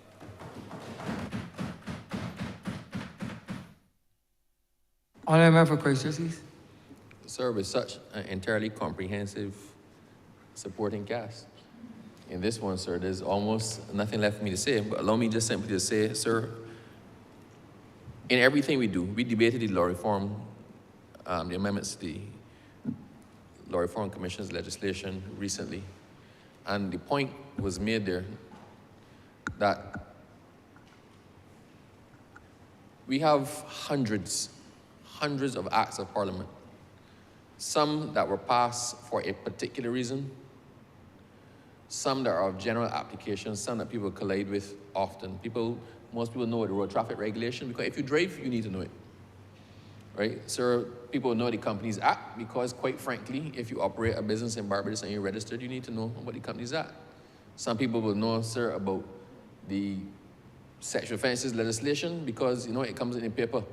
But there are other obscure pieces of legislation that may have a practical application to the most select group among us, right? They have to be there because everything has to be accommodated for in the law.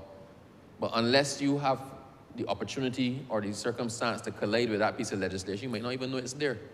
So this is why I ask persons, this is perhaps the most consultative government that Barbados has ever had. We go to consultation on most things.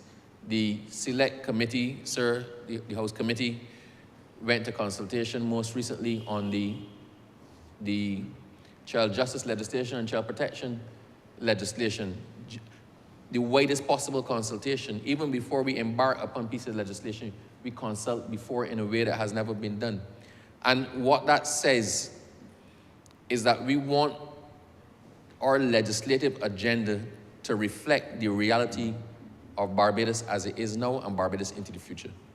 We want all views and all opinions to be able to contend in this space.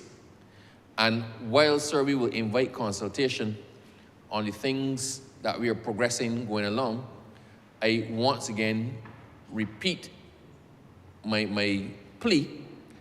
Those persons who are in a space where they use certain aspects of the law or they deal with government processes, whether by applications, whether by licenses, whether by whatever. If you come into the organs, you come into contact with the organs of government and the organs of government are not working for you, then please reach out and tell us what your concerns are, where the inefficiencies are. Some are obvious, and we are working on a lot of those. Some, quite frankly, we will not know unless we as individuals come into collision with it or somebody else brings it to our attention. So, and in some instances, it may be the most minor of offenses that might yield significant benefits for a group of persons.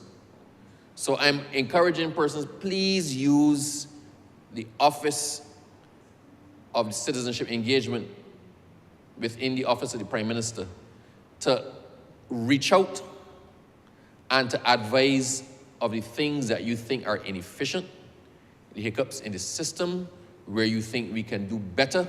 If you think people are being disadvantaged by a certain piece of legislation, reach out to your parliamentary representatives. Reach out to the ministers that you see on the street.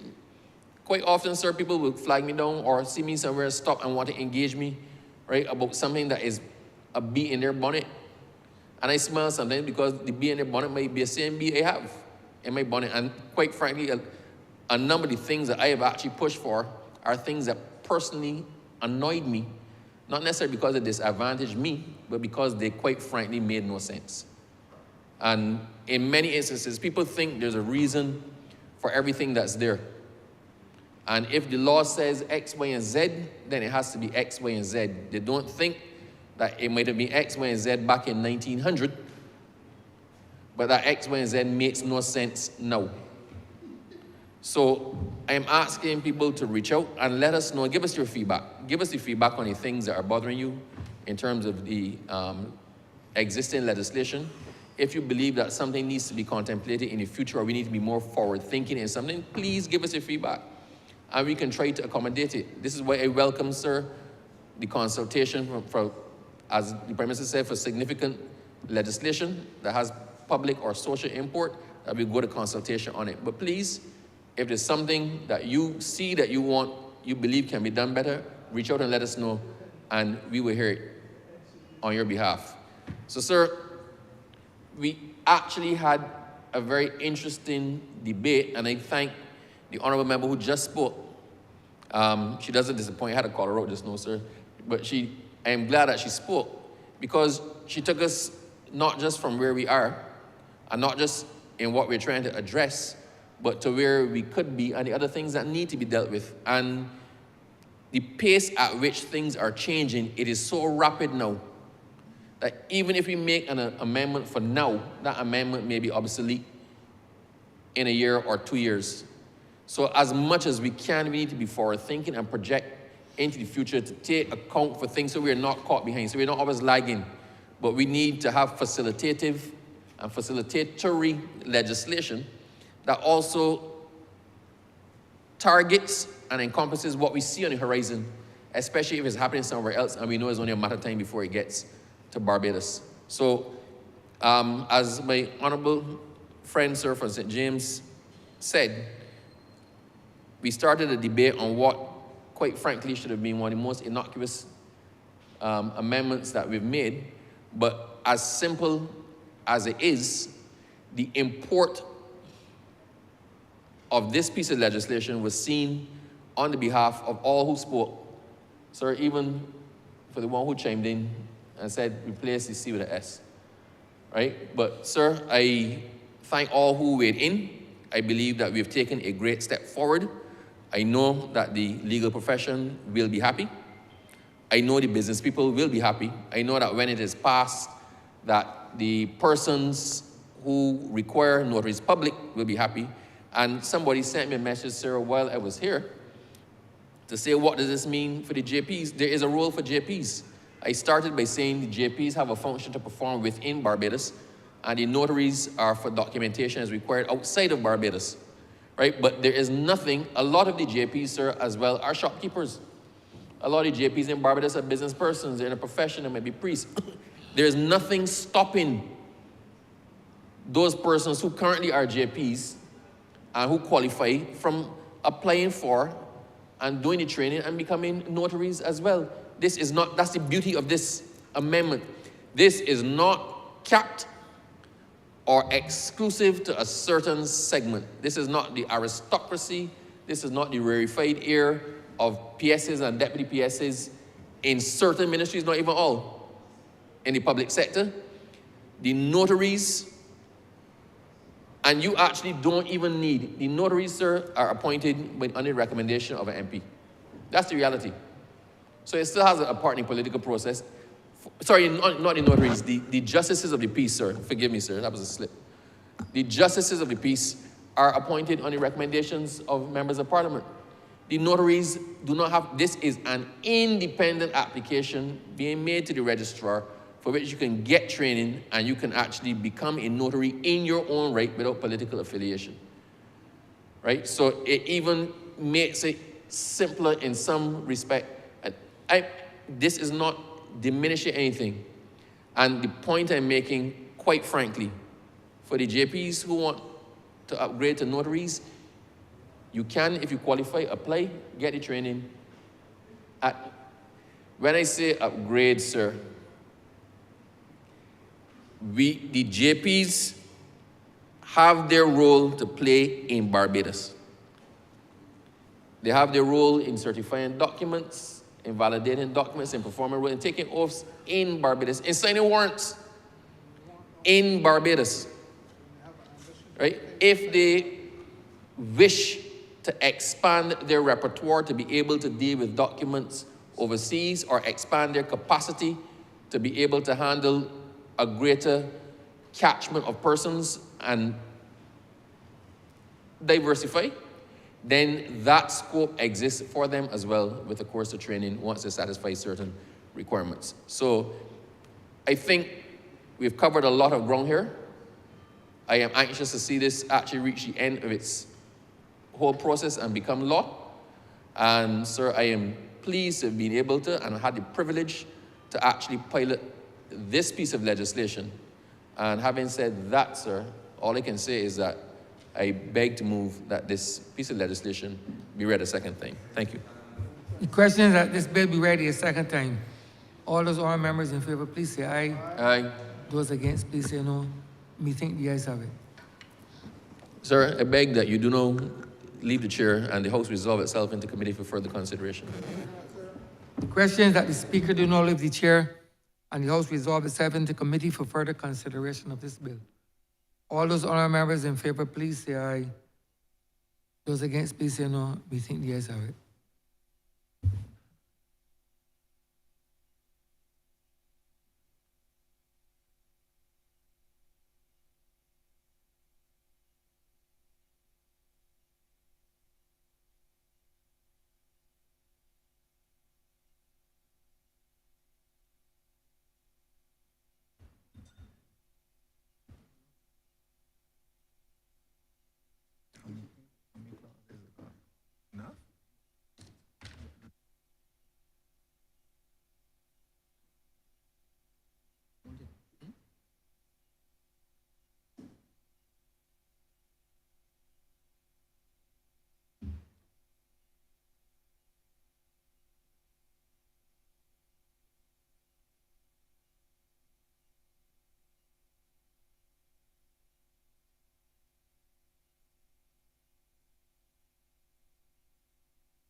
This Honourable House is now in committee.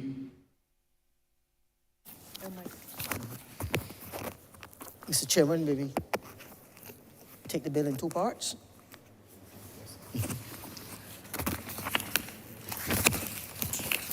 Mr. Chairman, clauses 1 to 10.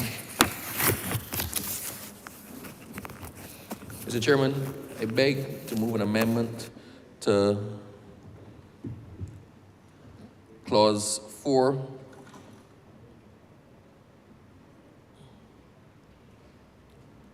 C, sir.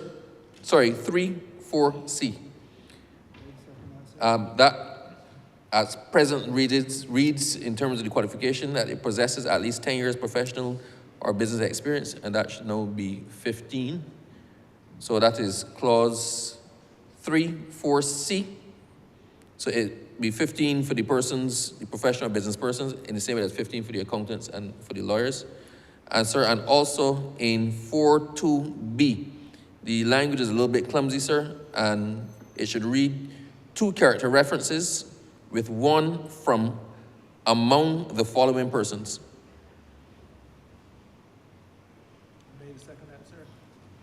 And with those amendments, sir, I beg to move that clauses 1 to 10 stand part as amended.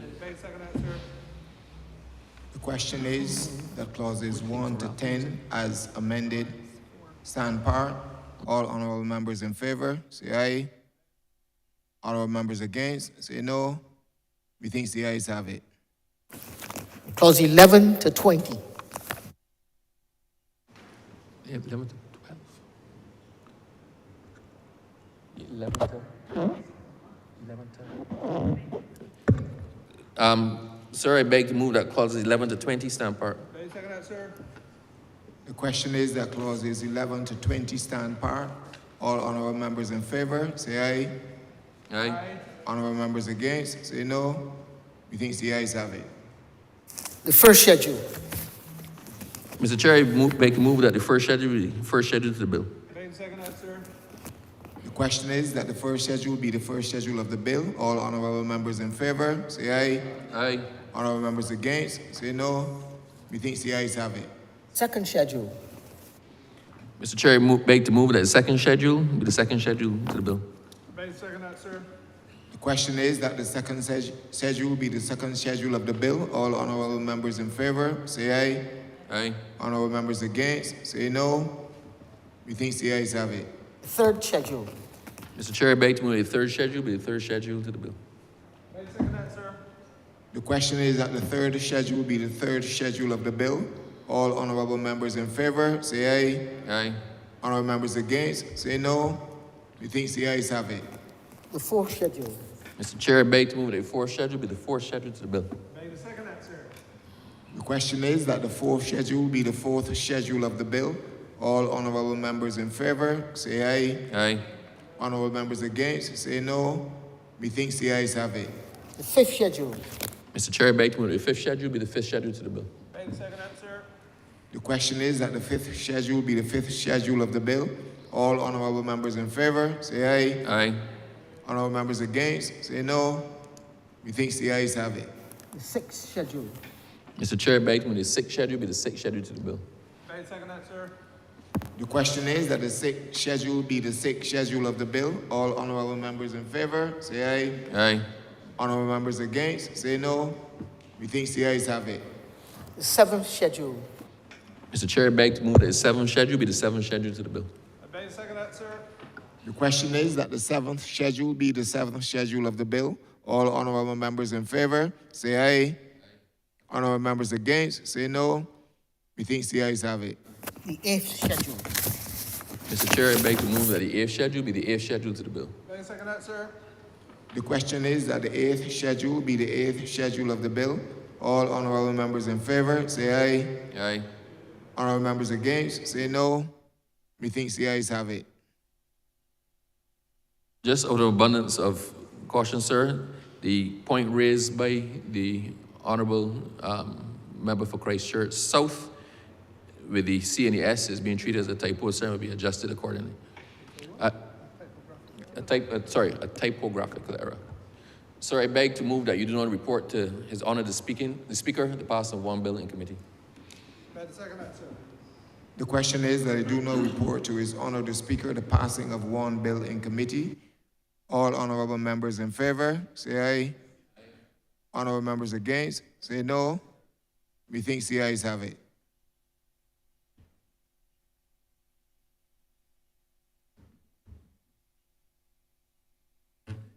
Yeah, forget. The Chairman of committees is reporting the passing of one bill in committee. Honourable for Christchurch East. Mr. Speaker, I beg to move that the bill be now read a third time. May I second that, sir? Question is that the bill be read a third time. All those honourable members in favor, please say aye. Those against, please say no. We think the ayes have it. Mr. Speaker, I beg to move that this bill do not pass and be cited as the Notaries Public Act 2024. May I second that, sir? The question is that the aforementioned bill be passed and so cited. All those honourable members in favor, please say aye. Those against, please say no. We think the ayes have it. This bill is passed and so cited.